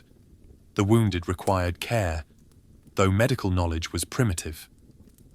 Many samurai carried basic medical supplies and knew rough field treatment, understanding that infection killed more warriors than enemy blades. Siege warfare presented different challenges. A samurai might spend months either defending or attacking fortified positions. Defenders rationed food, repaired fortifications under enemy fire, and launched desperate sorties to disrupt siege works. Attackers dug trenches, constructed siege engines, and attempted to undermine walls, all while enduring arrows, rocks, and later, arquebus fire from defenders. The psychological stress of prolonged sieges, the boredom punctuated by moments of extreme violence, the constant vigilance, the slow starvation, tested warriors in ways different from open battle. Naval warfare added another dimension for samurai serving coastal domains. Fighting on unstable ship decks required modified techniques. Armor had to balance protection with the risk of drowning. Specialized weapons, like the kumade, bear claw, were developed for grappling enemy vessels. The Murakami naval clans of the inland sea developed tactics that combined traditional samurai combat with maritime expertise, becoming feared pirates and mercenaries. The transformation from war to peace following Tokugawa Ieyasu's victory created an unprecedented challenge for the samurai class. Within a generation, warriors whose identities were built on combat readiness found themselves in a world where drawing a sword in anger could result in severe punishment. The psychological adjustment was profound. Imagine training every day of your life for a moment that never comes, maintaining deadly skills that society no longer values. Peacetime roles for samurai varied dramatically by rank and domain needs. High-ranking samurai became administrators, overseeing taxation, public works, and justice. They had to master new skills, understanding agricultural cycles to set appropriate tax rates, managing complex budgets, adjudicating disputes according to legal precedent rather than martial might. The sword at their side became largely ceremonial, a symbol of authority rather than a practical tool. Middle-ranking samurai often served as specialized bureaucrats. Some became inspectors, traveling throughout domains to ensure compliance with regulations. Others managed castle towns, regulating commerce, maintaining order, and overseeing the complex relationships between samurai, merchants, and artisans. Still others served as diplomats, negotiating with other domains or the shogunate on matters ranging from border disputes to marriage alliances. The transformation of martial skills during peacetime deserves special attention. Swordsmanship evolved from practical combat techniques to increasingly stylized forms. Schools competed to attract students with claims of secret techniques or superior philosophies. Training became as much about spiritual development as combat effectiveness. The concept of michi, way or path, transformed martial arts into vehicles for self-improvement rather than simple fighting methods. This evolution created its own contradictions. Samurai were expected to maintain warrior readiness for conflicts that never came. They practiced combat techniques they would never use, studied military classics describing tactics obsolete for centuries, and maintained expensive equipment that would never see battle. The cognitive dissonance of being warriors in a world without war contributed to what historians describe as a crisis of identity within the samurai class. Some samurai found meaning through cultural pursuits that metaphorically replaced warfare. The tea ceremony's precise movements and spiritual focus provided a kind of combat without violence. Poetry competitions allowed for intellectual sparring. The pursuit of perfection in calligraphy or flower arrangement offered challenges that engaged the same intense focus once directed toward martial training. Others struggled with the transition. Incidents of samurai violence, while statistically rare, captured public attention precisely because they violated the peace that most had accepted. The practice of tsuji-giri, testing swords on random commoners, represented the dark extreme of warriors unable to adapt to peace. More commonly, samurai channeled their aggression through increasingly elaborate dueling codes, allowing for controlled violence within legal boundaries. The financial pressures of peacetime created additional challenges. During war, successful samurai could increase their holdings through conquest or be rewarded for valor. In peace, incomes were fixed, while expenses often grew. Maintaining the appearance expected of their rank, appropriate clothing, residences, and retinues strained budgets.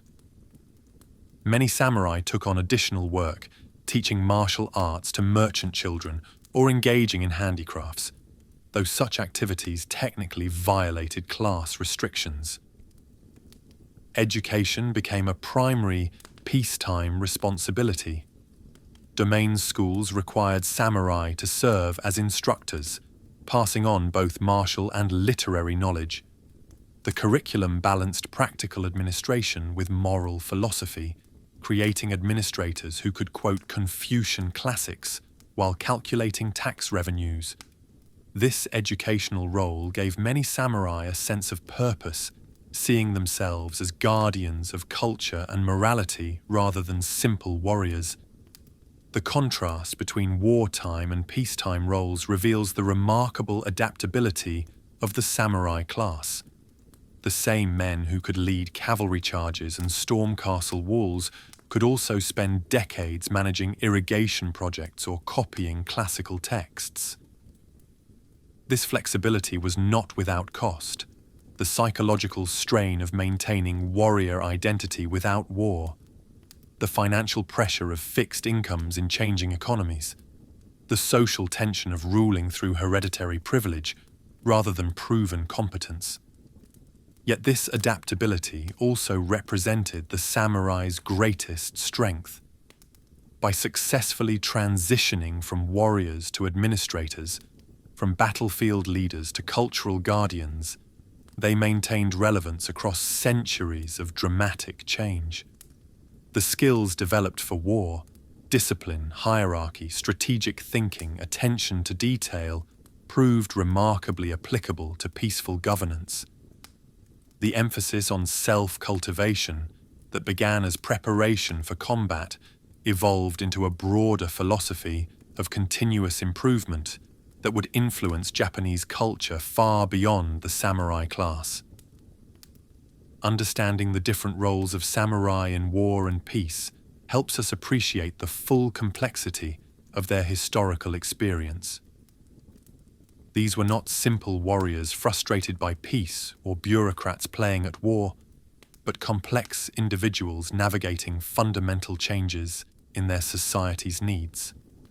Their successes and failures in adapting to these changes shaped not only their own fates, but the development of Japanese society as a whole. The tension between martial identity and peaceful reality, between traditional roles and evolving needs, created a dynamic that would ultimately contribute to both the stability of the Edo period and the revolutionary changes of the Meiji Restoration. Chapter 6: Education, Literacy, and the Arts. The image of the samurai as an unlettered brute, skilled only in violence, represents one of history's great misconceptions. In reality, by the Edo period, the samurai class achieved nearly universal literacy, a remarkable accomplishment when many European nobles still relied on scribes. This educational achievement was not incidental, but fundamental to samurai identity. The concept of bunbu ryodo, the dual way of letters and arms, insisted that true warriors must cultivate the mind as rigorously as the body, that the brush and the sword were equally important in defining samurai excellence. Education for a samurai began early, often before formal martial training. At age 5 or 6, boys would be introduced to basic Chinese characters, tracing them repeatedly until muscle memory made the strokes automatic. The process was grueling, hours spent kneeling in Caesar position, grinding ink, practicing the same character hundreds of times until it met the teacher's exacting standards. Mistakes were met with sharp corrections, sometimes physical, for in a culture where a miswritten character in an official document could have serious consequences, precision was paramount. The curriculum drew heavily from Chinese classics. The 4 books and 5 classics of Confucianism provided the philosophical foundation, teaching concepts of hierarchy, duty, and moral cultivation that underpinned samurai society. Students memorized passages from the Analects, learning not just the words but their application to daily life. The concept of ren, benevolence, wai, righteousness, and elai, proper conduct, were not abstract philosophies but practical guides for behavior. Yet samurai education was never mere rote learning. By age 10, students engaged in vigorous debates about the meaning of classical texts, their application to contemporary problems, and their reconciliation with Japanese traditions. A typical lesson might begin with a passage about ancient Chinese governance, evolve into a discussion of its relevance to domain administration, and conclude with students composing essays applying these principles to hypothetical scenarios. The development of terracotta, temple schools, and later hanko, domain schools, created an educational infrastructure unprecedented in feudal societies. By 1850, Japan boasted over 250 domain schools specifically for samurai education, plus thousands of temple schools that served all classes. The Mito domain's Kodokan Academy became particularly renowned, attracting students from across Japan with its innovative curriculum combining classical learning with practical administration and Western studies. Writing itself was elevated to an art form. Calligraphy required the same mental discipline as swordsmanship. The practitioner must achieve a state of mushin, no mind, allowing the brush to move naturally without conscious thought. The quality of one's calligraphy was seen as a window into character.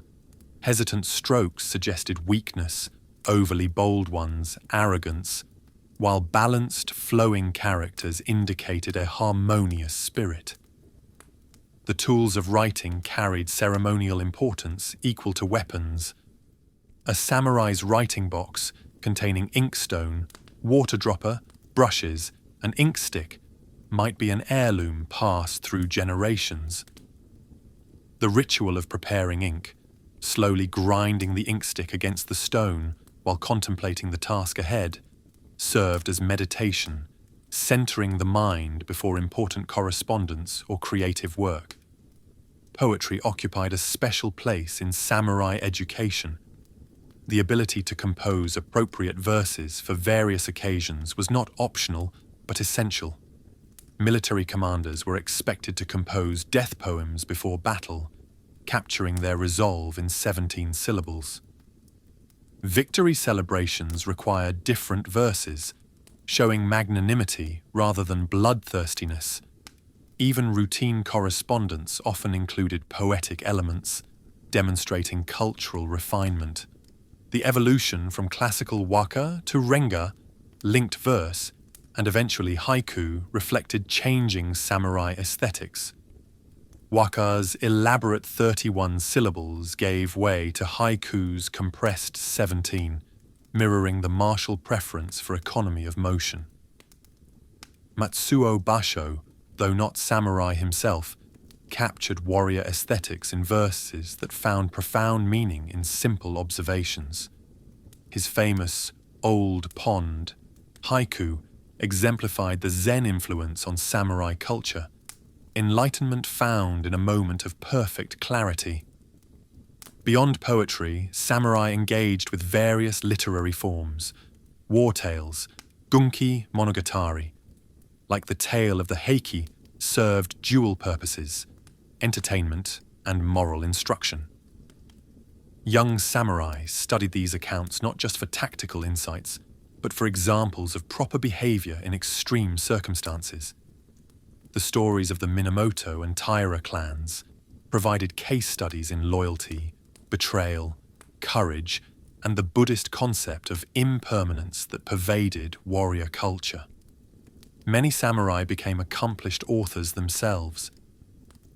Daidoji Yuzan's Budo Shoshinshu provided practical advice for young warriors navigating peacetime service.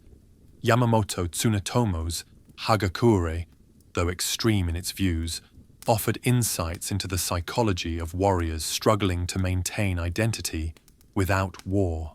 These works were not mere philosophical musings, but practical guides written by men who had lived the contradictions they described.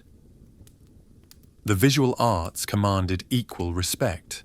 Painting, particularly in the subdued ink-wash style influenced by Zen aesthetics, allowed samurai to express philosophical concepts visually.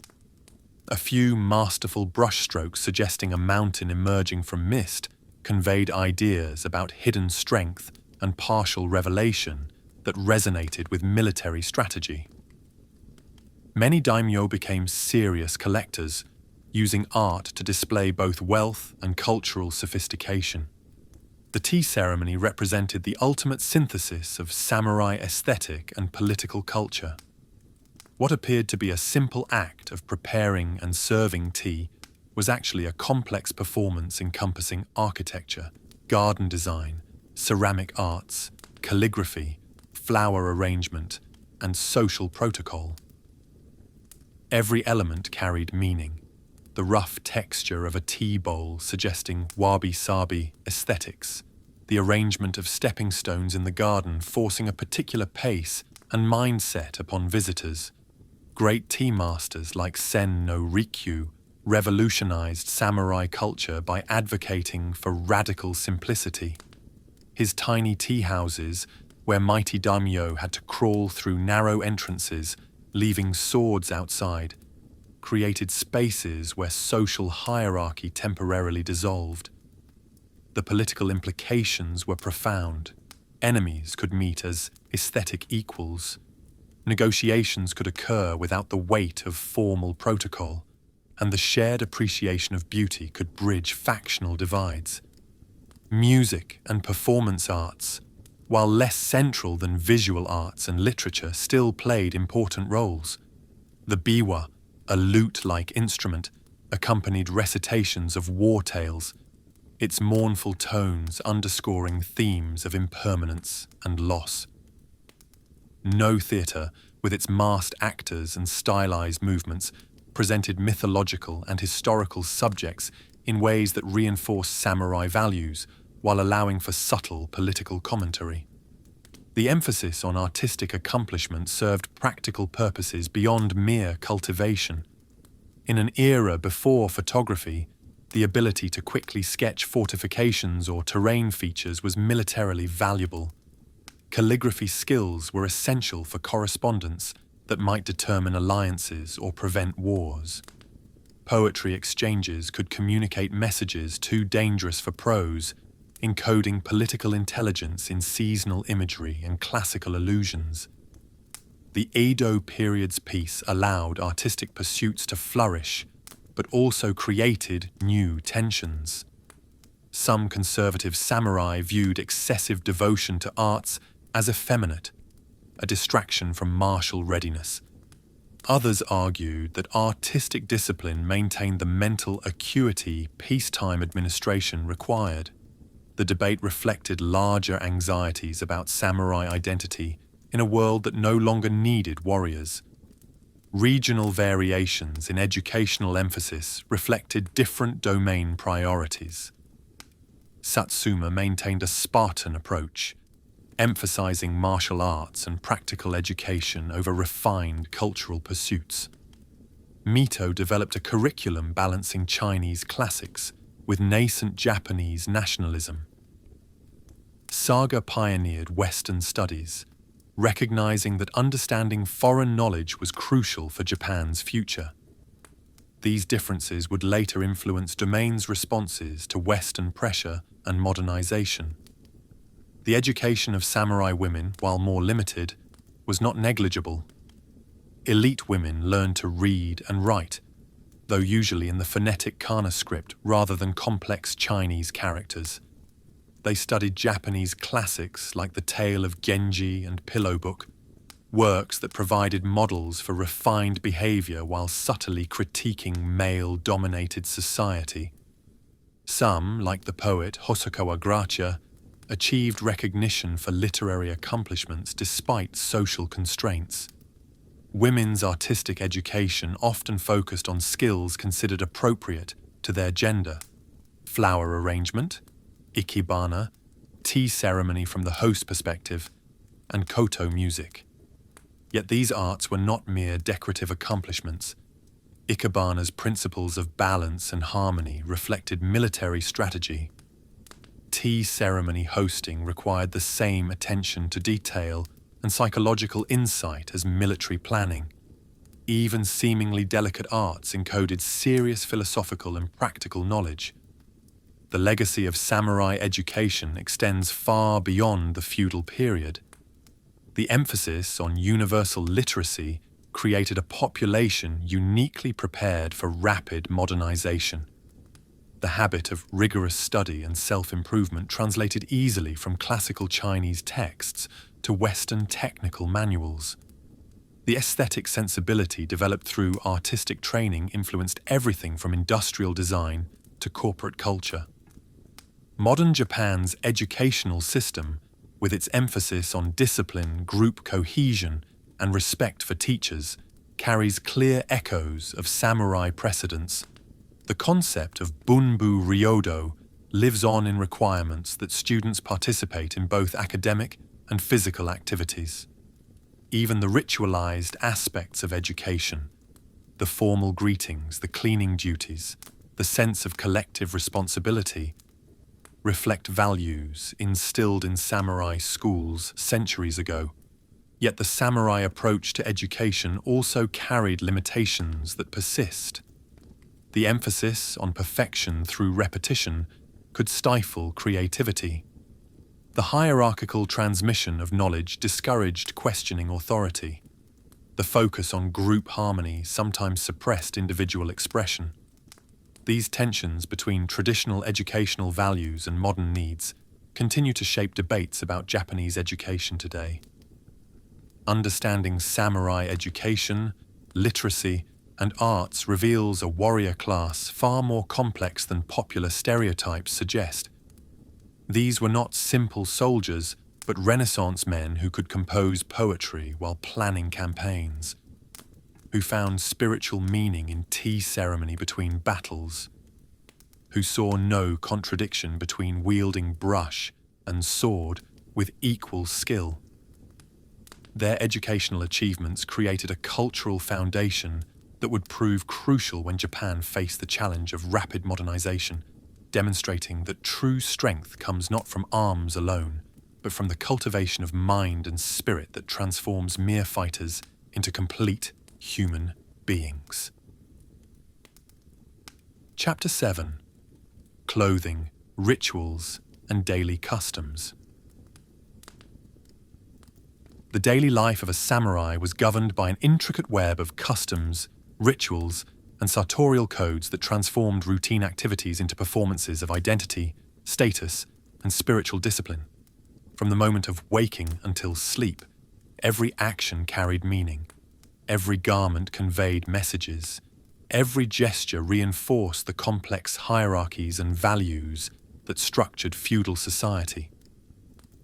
Understanding these daily customs provides intimate insight into how samurai culture shaped not just grand historical events, but the texture of lived experience across centuries. The complexity of samurai clothing began with the fundoshi, the loincloth that served as the only undergarment. Even this simple item carried class distinctions. Samurai wore white silk or fine cotton, while commoners made do with coarser materials. The method of tying, the length of the ends, even the way it was laundered and folded spoke to the wearer's rank and attention to detail. Young samurai learned that slovenliness in any aspect of dress, no matter how private, revealed character flaws that could manifest in public failure. Over the fundoshi came the kosode, a short-sleeved robe that evolved into the modern kimono. For samurai, the kosode's color, pattern, and material were strictly regulated by sumptuary laws that varied by rank, season, and occasion. A 500 koku samurai might wear subtle patterns in prescribed colors, while higher ranks could display more elaborate designs. The mon, family crest, appeared in specific locations, one on the back, two on the chest, two on the sleeves for formal occasions, with variations indicating different levels of formality. The hakama, the divided skirt-like trousers that became synonymous with samurai dress, served both practical and symbolic functions. The 7 pleats were said to represent the 7 virtues of Bushido, though this interpretation likely arose during the philosophical Edo period rather than the practical medieval era. More immediately, the hakama allowed freedom of movement for horseback riding and combat while maintaining a dignified appearance. The way it was tied, the angle at which it hung, the crispness of its pleats all conveyed messages about the wearer's discipline and status. The most distinctive element of Edo-period samurai dress was the kamishimo, the formal outfit consisting of a sleeveless jacket, kataginu, with exaggerated shoulders and matching hakama. The shoulder wings, which extended horizontally, served no practical purpose but created an imposing silhouette that claimed physical space as an assertion of social space. The stiffness of the garment forced an upright posture and deliberate movements, transforming the wearer's body into a display of controlled dignity. Daily dressing was itself a ritual requiring assistance and considerable time. A high-ranking samurai might spend an hour preparing for a formal occasion, with servants ensuring every fold was precise, every tie at the correct tension. The process served as morning meditation, preparing the mind for the day's duties while the body was prepared for its social performance. Even in private, samurai were expected to maintain standards, for one never knew when urgent business might require immediate public appearance. Hair represented another complex domain of samurai identity. The chonmage, the distinctive top-knot hairstyle, evolved from practical battlefield necessity. Removing hair from the forehead prevented sweat from obscuring vision and allowed helmets to fit properly. By the Edo period, it had become an elaborate daily ritual. Every morning, samurai would shave the crown of their heads with sharp razors, requiring steady hands and often assistance. The remaining hair was oiled with chamomile extract, combed meticulously, and tied into a topknot whose shape indicated age and rank. The loss of one's topknot represented ultimate disgrace. Ronin, masterless samurai, who could no longer afford regular barbering, often wore disheveled topknots that immediately marked their fallen status. During the Meiji Restoration, the cutting of topknots became a symbol of modernization, traumatic for many samurai who saw it as severing their connection to centuries of tradition. Some committed suicide rather than submit to the humiliation of Western haircuts. Weapons were not mere tools, but extensions of the samurai's soul, treated with reverence bordering on religious devotion. The daily ritual of sword maintenance began with proper seating in seisa position, laying out cleaning materials in prescribed order. The blade was drawn slowly, examined for any signs of rust or damage, then cleaned with uchiko powder made from ground whetstones. Fresh clove oil was applied with rice paper in smooth, even strokes. The entire process demanded complete focus. A wandering mind could result in serious injury from the razor-sharp blade. The way swords were worn conveyed complex social messages. During the early periods, the longer tachi hung edge down from cords. The later katana was thrust through the obi edge-up, allowing for the quick-draw techniques of ai-jutsu. The angle of wear mattered. Too horizontal suggested arrogance, too vertical implied weakness. In peaceful Edo period, elaborate sword furniture, tsuba, menuki, fuchikashira, became status symbols, with some samurai spending fortunes on decorations for weapons they would never draw in anger. The two-sword combination, daisho, of katana and wakizashi, became the exclusive right of the samurai class. Even the shortest journey required both swords, though the longer katana might be left at entranceways when visiting. The wakizashi accompanied samurai everywhere, into homes, government offices, even beds. This constant armed presence served as perpetual reminder of the warrior's duty to be ready for violence or honorable death at any moment.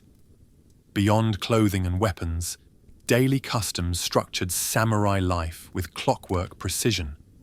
Morning ablutions followed strict patterns, cold water for washing regardless of season, prayers at the household shrine, inspection of weapons and equipment.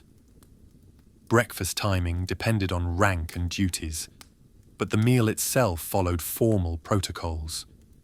The order of dishes, the placement of chopsticks, the posture while eating all reinforced hierarchical relationships, even within the family. The concept of kata, prescribed forms, extended far beyond martial arts to encompass all daily activities. There were proper ways to enter rooms, which foot first depended on the room's purpose. To sit, the process of assuming seiza position had multiple stages. to accept objects, both hands with specific grips for different items, to speak with elaborate honorific language that changed based on relative status. These forms were not empty rituals but technologies for maintaining social order, preventing conflicts by clearly defining every interaction. Seasonal customs added layers of meaning to daily life. The new year required elaborate preparations, house cleaning that was both physical and spiritual, special foods with symbolic meanings, formal visits to superiors in prescribed order. Boys' Day, later Children's Day, saw samurai households display miniature armor and weapons, teaching martial heritage to new generations. The contemplation of cherry blossoms, hanami, was not mere aesthetic appreciation but meditation on mono-no aware, the bittersweet awareness of impermanence that warriors must embrace. The culture of bathing revealed samurai attitudes toward body and spirit. Unlike Europeans of the same era, Japanese of all classes bathed regularly, but samurai bathing carried special significance. The preference for scalding hot water was said to build endurance. Communal bathing in castle towns reinforced social bonds while maintaining strict hierarchies, bathing order, position in the bath, even water temperature varied by rank. Some samurai practiced misogi, ritual purification under waterfalls or in frigid ocean water, as spiritual training. Dining customs reflected both aesthetic refinement and practical concerns. The kaiseki meal that preceded tea ceremony elevated eating to art, with tiny portions presented in exquisite vessels, each course timed to seasonal ingredients and philosophical themes. Yet samurai also maintained traditions of campaign food, dried rice that could be reconstituted quickly, preserved vegetables, portable miso. The ability to appreciate both elaborate peacetime cuisine and simple warrior fare demonstrated adaptability. The architecture of samurai residences reinforced daily customs, the genkan, entrance, where swords were left, the hierarchy of rooms from public to private, the tokonoma alcove displaying seasonal art, all shaped movement and behavior. Sliding screens, fusuma, could reconfigure spaces for different purposes, teaching flexibility. The aesthetic of empty space, ma, reminded inhabitants that strength came from what was absent as much as present. Sleep itself followed prescribed patterns. Samurai slept with heads pointing north, the direction of death, to maintain constant readiness. Weapons remained within reach, the wakizashi under the pillow, the katana on a stand beside the futon. Light sleepers were praised, deep sleepers suspected of lacking warrior alertness. Even in repose, the samurai performed readiness for violence. Religious observances wove through daily routine without demanding exclusive allegiance. Morning prayers at the household Buddhist altar, offerings at the Shinto shrine, reading of Confucian texts, all coexisted without contradiction. Different traditions served different needs. Buddhism for dealing with death and impermanence, Shinto for connection to land and ancestors, Confucianism for social ethics.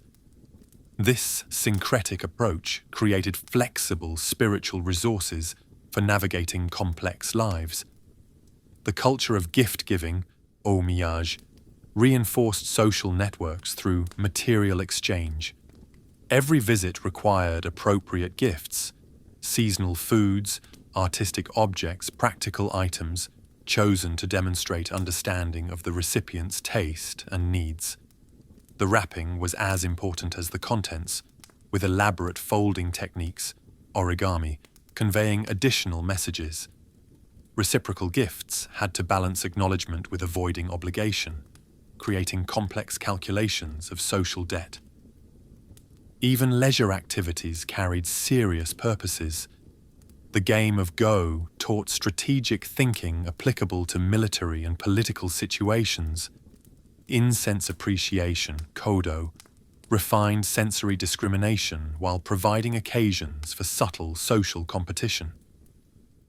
Falconry combined martial skill with aesthetic appreciation, as warriors who once used birds for wartime communication maintained the art for pleasure and status display. The regulation of time itself reflected samurai discipline. Before mechanical clocks, temple bells marked hours with different patterns for different times. Samurai were expected to maintain awareness of time through natural signs, sun position, bird calls, incense burn rates. Punctuality was a martial virtue. Arriving late to appointments showed the same lack of discipline that could prove fatal in battle. These daily customs created a total environment where every action reinforced samurai identity. The accumulation of small rituals, how one tied one's hakama, maintained one's weapons, entered a room, or sipped tea, built the disciplined character necessary for extreme actions like combat or seppuku. By making the ordinary sacred, samurai culture created warriors capable of extraordinary feats. Yet this highly regulated life also created tensions. The gap between ideal behavior and human reality required constant negotiation. Private spaces where samurai could relax from perpetual performance became psychologically necessary. The licensed quarters where different rules applied. The sack shops where rigid hierarchy temporarily dissolved. The poetic gatherings where emotions could be safely expressed. All provided relief valves for the pressure of constant self-control. The influence of these samurai customs extends throughout modern Japanese culture. The emphasis on appropriate dress for occasions, the attention to seasonal changes, the precision of gift-giving protocols, the importance of proper greetings, all echo samurai precedents. Even rebellions against formality often define themselves in opposition to these traditions, demonstrating their continued relevance. Understanding samurai daily customs reveals how culture is created and maintained through countless small actions. These warriors conquered not through sword skills alone, but through mastery of social performance, creating a civilization where violence was controlled by elaborate courtesy, where power was displayed through restraint, where individual desires were channeled into collective forms. Their daily customs were technologies for producing certain kinds of persons, disciplined, hierarchical, aesthetically sensitive, constantly prepared for death, yet fully engaged with life's pleasures. The samurai's daily life reminds us that identity is performed rather than possessed, created through repeated actions rather than inherited whole. Their customs, rigid as they might seem, provided frameworks within which individuals could excel, rebel, or find meaning. In transforming routine activities into opportunities for spiritual cultivation, they created a culture of remarkable depth and resilience, one whose influences persist wherever discipline and beauty unite in daily practice. Chapter 8: Family Life and Marriage. Within the walls of a samurai household, a complex drama of power, duty, emotion, and pragmatism played out daily, shaped by traditions that viewed family not as a private refuge, but as a political institution fundamental to maintaining the warrior class. The samurai family was simultaneously a military unit, an economic enterprise, a political alliance, and a spiritual lineage, with each member playing prescribed roles that balanced personal desires against collective needs. Marriage among samurai was first and foremost a political act, negotiated with the same strategic calculation as military alliances. When the Hosokawa clan sought to cement their relationship with the Akechi, they proposed uniting their houses through marriage. Months of negotiation followed, examining genealogies to ensure no problematic ancestors, calculating the economic implications of dowries and territorial adjustments, considering how the alliance would affect relationships with other clans. The potential bride and groom's personal feelings were largely irrelevant to these calculations. The actual marriage ceremony reflected this political nature. Unlike the simple nighttime visits, yobai, that characterized earlier periods, Edo-period samurai weddings became elaborate public displays. The bride's procession to her new home resembled a military campaign. Armed escorts, banner-bearers displaying family crests, palanquins carrying trousseau that demonstrated family wealth. Streets were lined with observers noting every detail, calculating the political implications of who attended, what gifts were displayed, how the participating families' retainers interacted. The trousseau itself was a complex statement of political and economic power. A high-ranking bride might bring hundreds of items, lacquerware decorated with family crests, silk robes for every season, cosmetic sets in matching designs, even architectural elements like decorated sliding doors. Each piece was carefully chosen to demonstrate not just wealth, but taste, education, and cultural sophistication. The inventory was formally presented and verified, creating legal documentation of the transfer of property between families. Once established in her husband's household, a samurai wife entered a complex hierarchical structure that she had been trained since childhood to navigate. If her mother-in-law still lived, the new wife occupied a subordinate position, regardless of her natal family's status. She was expected to serve her mother-in-law with the same devoted obedience she would show her husband, learning the particular customs of her new household while suppressing habits from her childhood home.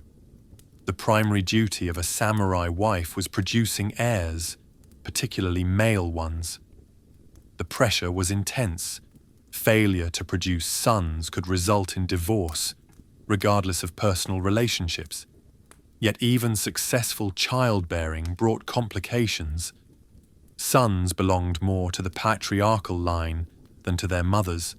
A wife who showed excessive attachment to her children might be criticized for potentially weakening their warrior spirit with feminine softness. The education of samurai children reflected these gender divisions while maintaining class solidarity.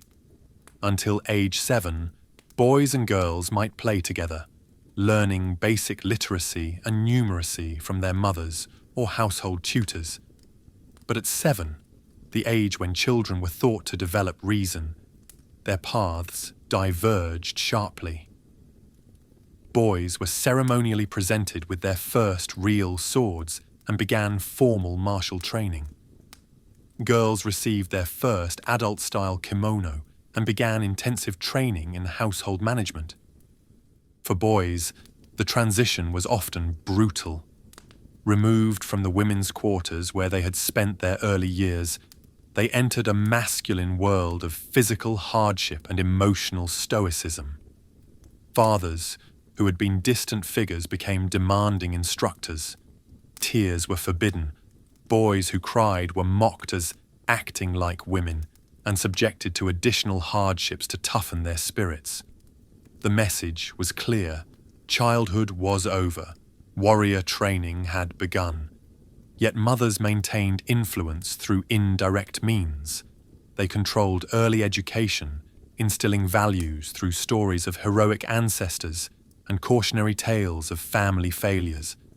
They managed household finances, determining how resources were allocated for sons' education and equipment. Most importantly, they served as information networks, gathering intelligence through female social circles that could prove crucial for family advancement. Samurai daughters faced their own challenges. While spared the physical rigors of martial training, they endured intensive preparation for lives of political significance. They learned to read classical Japanese texts. The tale of Genji served as both entertainment and manual for navigating court politics. They studied Chinese philosophy adapted for female roles, learning how Confucian virtues applied to their positions as wives and mothers.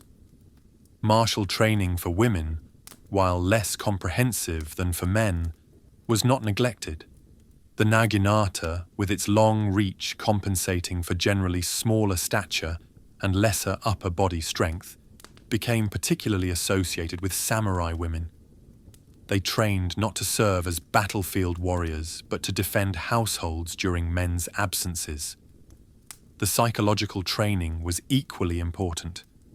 Women learned to overcome natural squeamishness, to maintain composure during violence, to kill if necessary to protect family honor.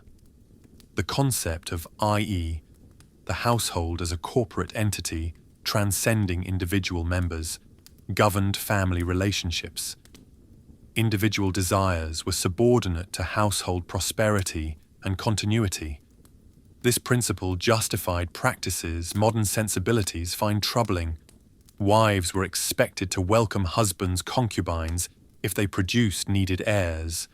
Younger sons might be adopted out to allied families needing heirs.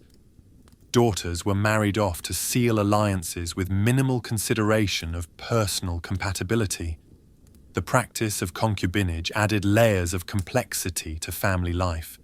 High-ranking samurai often maintained multiple sexual partners, justified by the need for heirs and the political benefits of connections to multiple families.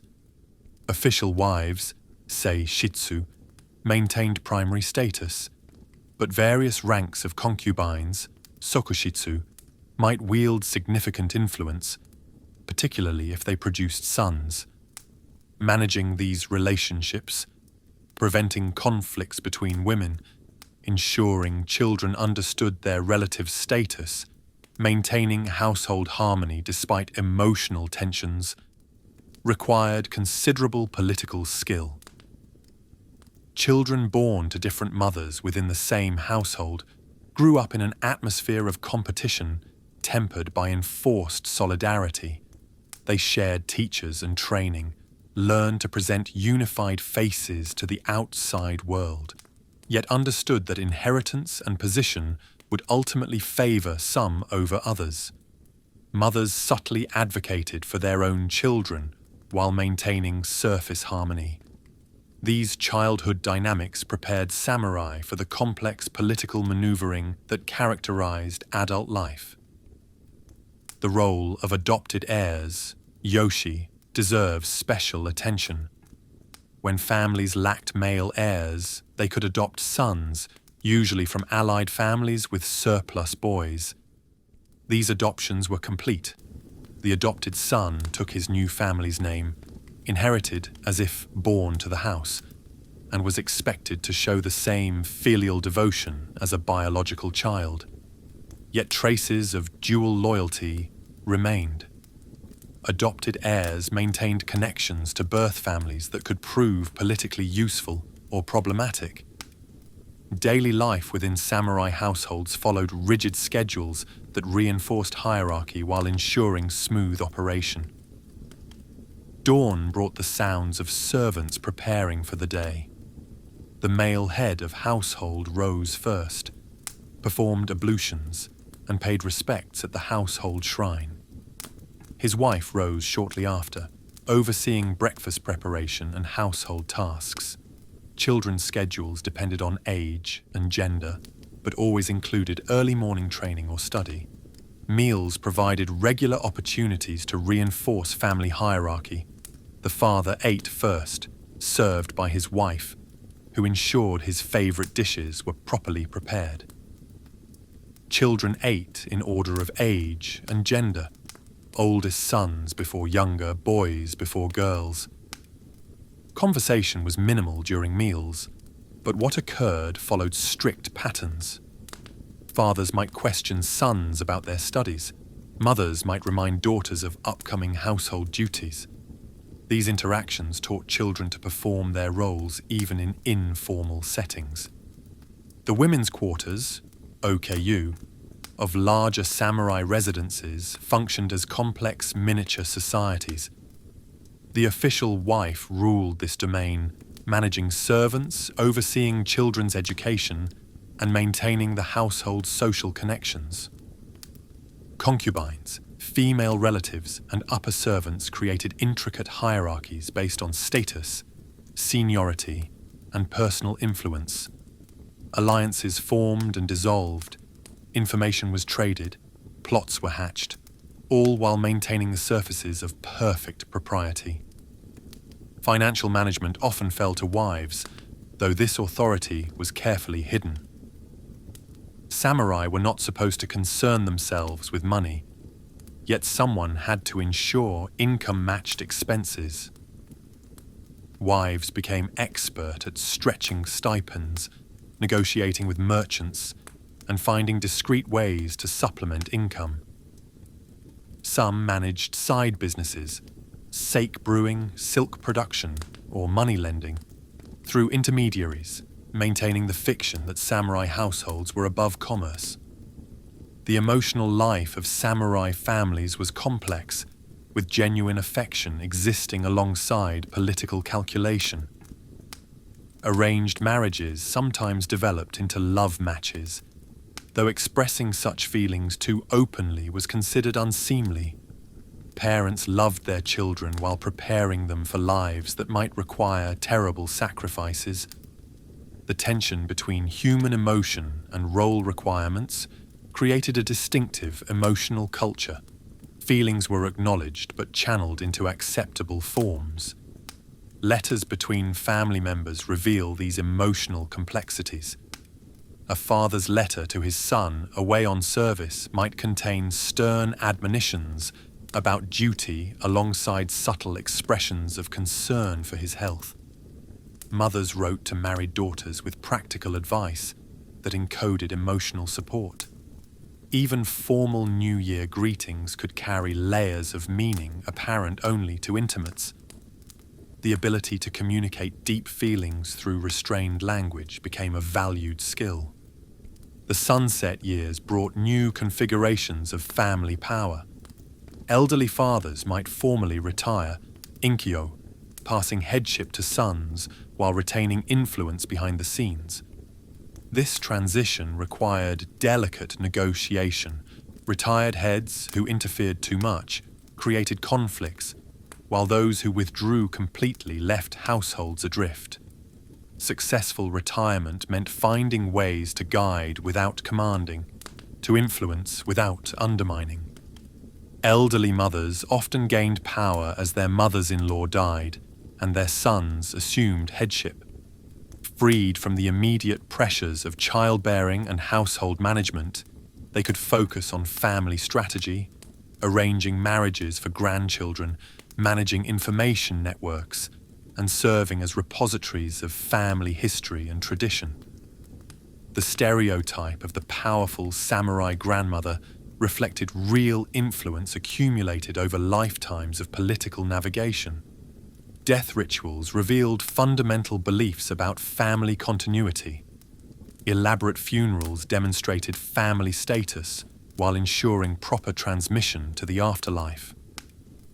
Buddhist priests performed ceremonies, but Confucian elements emphasized continuing obligations between living and dead.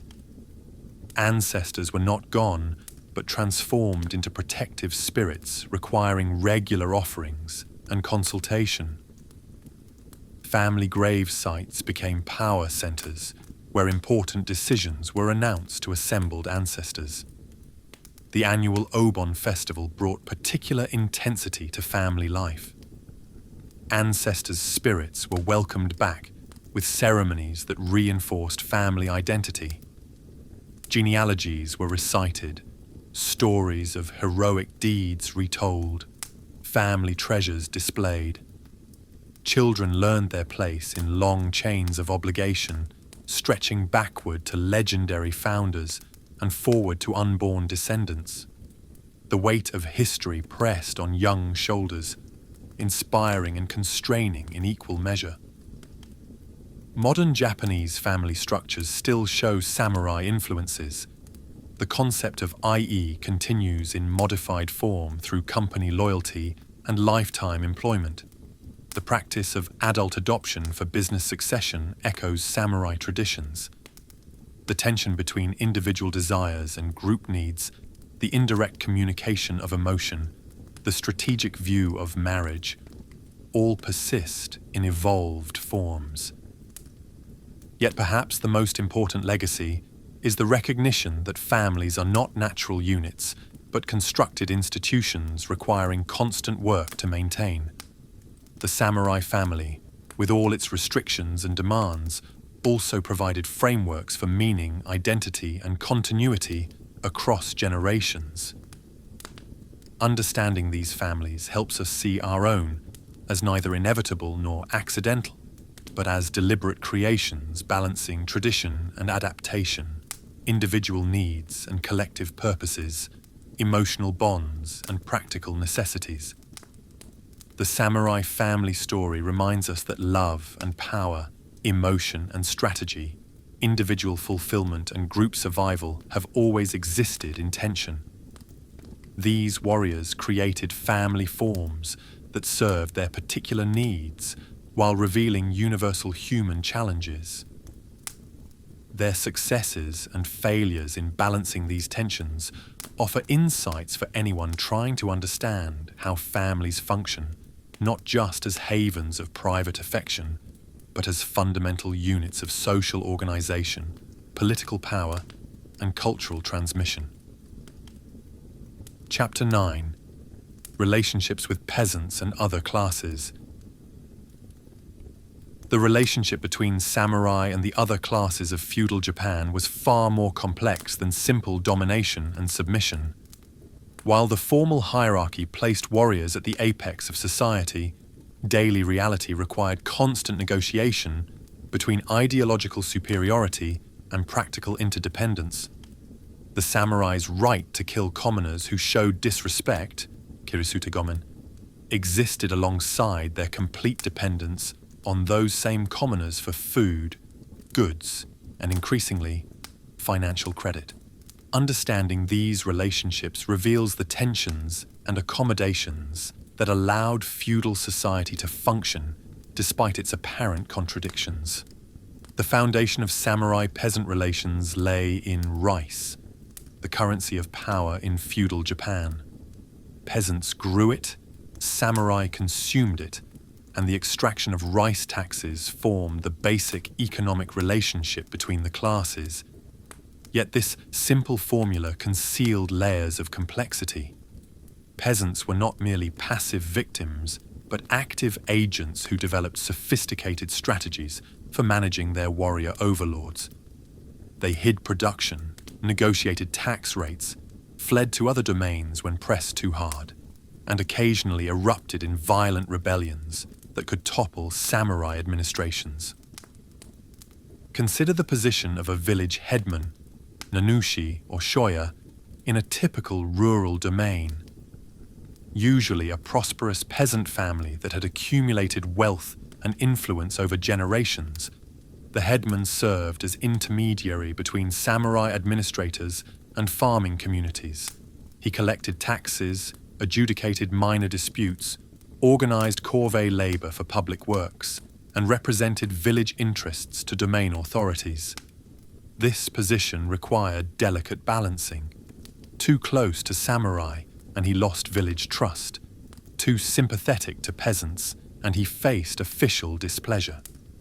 The annual tax assessment, kenchi, exemplified these complex negotiations. Samurai inspectors would arrive to measure fields and estimate productivity, setting tax rates typically between 40 to 60% of harvest. Villages prepared carefully, hiding their most productive fields, claiming flood or drought damage, presenting gifts to inspectors while pleading poverty. Experienced inspectors expected such tactics, engaging in ritualized negotiations that allowed both sides to save face while reaching sustainable compromises. The ideological justification for samurai dominance rested on reciprocal obligations. Warriors provided protection and governance. Peasants provided sustenance through agricultural labor. Confucian philosophy portrayed this as natural hierarchy. The educated governing the uneducated, the martial protecting the peaceful. Yet peasants developed their own interpretations, emphasizing the mutual dependence implied by such teachings. "The samurai are the castle walls," went one saying, "but peasants are the foundation stones." Direct interactions between samurai and peasants were actually relatively rare, particularly as the Edo period progressed. Most samurai lived in castle towns, visiting rural areas only for specific administrative purposes. Day-to-day extraction of taxes and maintenance of order fell to village officials and low-ranking samurai who served as district magistrates.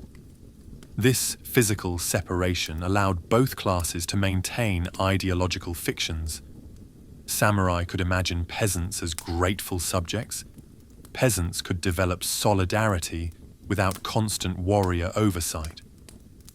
When interactions did occur, elaborate protocols governed behavior. Peasants were required to prostrate themselves when samurai passed, removing head coverings and avoiding direct eye contact. Speech required extreme honorific language that acknowledged class differences. Yet these same protocols could be manipulated. Excessive obsequiousness might shame samurai into lenient treatment. Strategic stupidity, pretending not to understand orders, could delay unwelcome impositions. The relationship with artisans occupied a middle ground in both ideology and practice. Officially ranking below peasants as non-productive, artisans possessed skills samurai needed. Swordsmiths, armor makers, carpenters, and other specialists commanded respect that transcended formal hierarchy. Master craftsmen might be granted quasi-samurai privileges, permission to wear swords, use surnames, or enter samurai residences. The contradiction between low official status and practical importance created spaces for negotiation.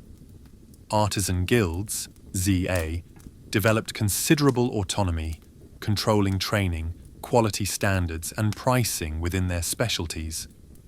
Samurai authorities generally supported guild monopolies in exchange for reliable service and tax payments. This mutual dependence meant that artisans, while formally inferior, could negotiate from positions of strength. A domain that alienated its skilled craftsmen might find itself unable to maintain weapons, construct buildings, or produce the luxury goods that demonstrated samurai status. The merchant class presented the greatest challenges to samurai ideology. Confucian theory placed merchants at society's bottom as parasites who produced nothing while profiting from others' labor. Yet economic development made merchants increasingly indispensable. They converted rice stipends to cash, extended credit for purchases, and managed the complex logistics of urban provisioning. By the late Edo period, many merchants had accumulated wealth that dwarfed samurai resources. The great merchant houses like Mitsui and Sumitomo developed strategies for managing samurai sensibilities while protecting their interests. They maintained ostentatiously humble appearances, plain clothing, modest shops, elaborate displays of deference. Yet behind screens, they lived luxuriously, patronized arts, and educated their children to levels exceeding many samurai. They extended credit to samurai knowing that default was likely, viewing bad debts as costs of doing business while gaining influence over warrior families. Samurai responses to merchant wealth ranged from pragmatic accommodation to violent reaction. Some domains granted wealthy merchants quasi-samurai status in exchange for financial support. Others attempted to cancel samurai debts by decree, only to find credit vanishing for future needs. Individual samurai might cultivate merchant patrons, exchanging social recognition for financial support, while publicly maintaining appropriate disdain for commercial matters. The entertainment quarters represented unique spaces where normal class relations were temporarily suspended or inverted. In the licensed districts of major cities, wealthy merchants could purchase pleasures that samurai could barely afford. Courtesans skilled in arts and conversation might favor merchant patrons over impoverished warriors. The elaborate etiquette of these quarters created alternative hierarchies based on wealth and sophistication rather than birth, allowing merchants moments of superiority over their social betters. Yet samurai maintained certain privileges even in these spaces. The right to wear swords marked their status, and violence against lower classes, while discouraged, rarely brought serious consequences. Merchants who too openly flaunted wealth faced periodic crackdowns, sumptuary laws restricting clothing and consumption, confiscation of property on various pretexts, or forced loans that were never repaid. The threat of arbitrary samurai violence served as constant reminder of political realities beneath economic shifts. Rural merchants and moneylenders occupied particularly vulnerable positions. Operating in areas where samurai authority was more direct, they faced regular intimidation. Samurai who defaulted on loans might respond to collection attempts with violence. Yet these merchants persisted, charging interest rates that reflected risks, developing protection networks, and finding ways to make themselves indispensable to local economies. Some married into declining samurai families, trading wealth for status in mutually beneficial arrangements. The Buddhist clergy complicated class relationships further. Formally outside the four-class system, monks and priests wielded influence through religious authority, land holdings, and education. Major temples functioned as autonomous powers, maintaining armed forces and negotiating with daimyo as near equals. Village priests occupied humbler positions but served crucial roles in registering births and deaths, mediating disputes, and providing education. Samurai attitudes toward clergy varied dramatically. Warriors might seek spiritual guidance from respected monks while simultaneously resenting temple wealth and autonomy. The Nobunaga's brutal suppression of militant Buddhist sects demonstrated that religious authority provided limited protection against determined samurai power. Yet the same warriors who burned temples also patronized others, seeking spiritual merit and political advantage through religious donations. The existence of people outside formal classifications, outcasts, ETA and Heinin, entertainers and marginal groups, revealed the system's limitations. These groups performed necessary but polluting functions, handling dead bodies, working leather, entertaining at festivals. Samurai policy maintained their exclusion while relying on their services. The contradiction created spaces for both extreme exploitation and surprising autonomy, as outcast communities developed internal governance beyond samurai interference. Women's class positions added another layer of complexity. A peasant woman who married or became concubine to a samurai might elevate her status, though never equaling samurai wives.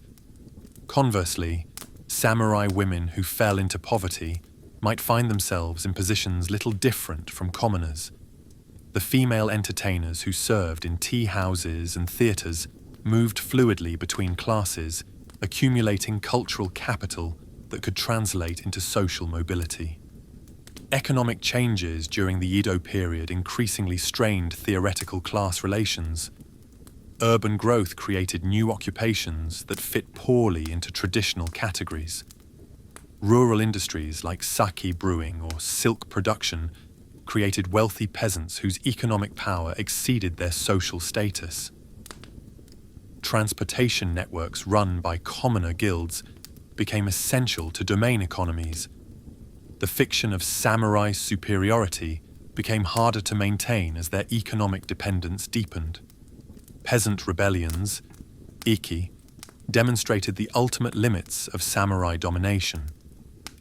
When taxation became unbearable or officials too corrupt, villages could unite in massive protests.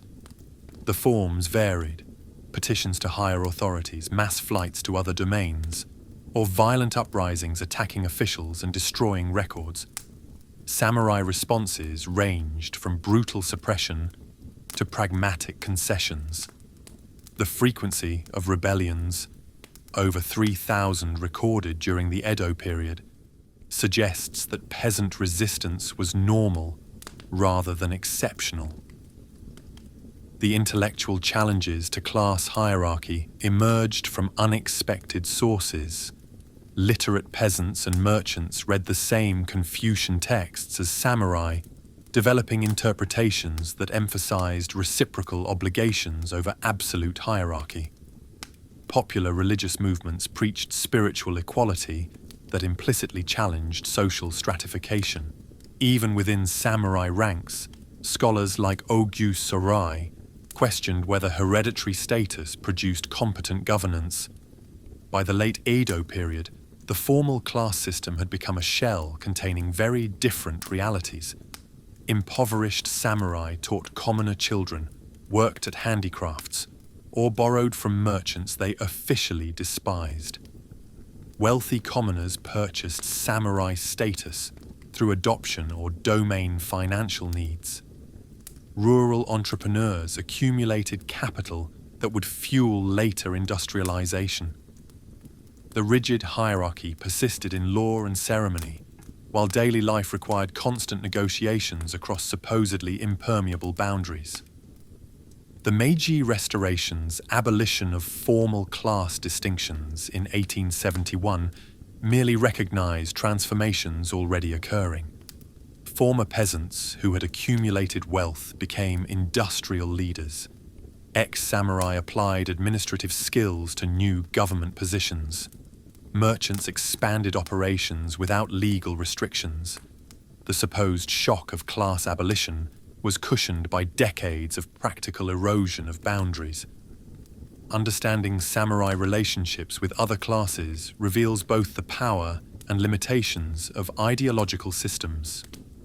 The formal hierarchy provided frameworks for organizing society, extracting resources, and maintaining order.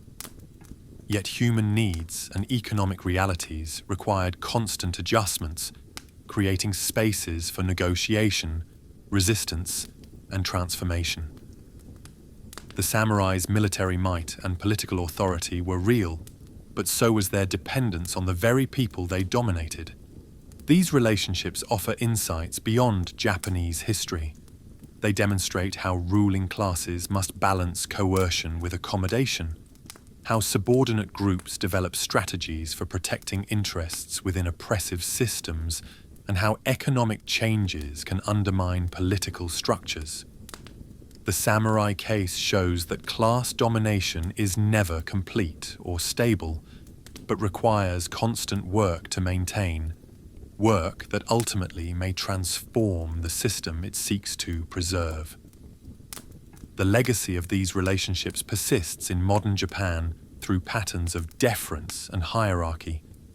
Thus ends our journey through the daily life of the samurai, from dawn training to evening reflection, from birth to death, from the heights of power to the adaptations of decline. May their example inspire without constraining, instruct without dictating, and remind us that every life, whether spent wielding sword or pen, whether in medieval Japan or the modern world, faces the same fundamental challenge: how to live with purpose, dignity, and grace in the time given to us. Thank you so much for watching. It really means the most. Don't forget to like and subscribe, but only if you really enjoy my content and want to see more. See you in the next one.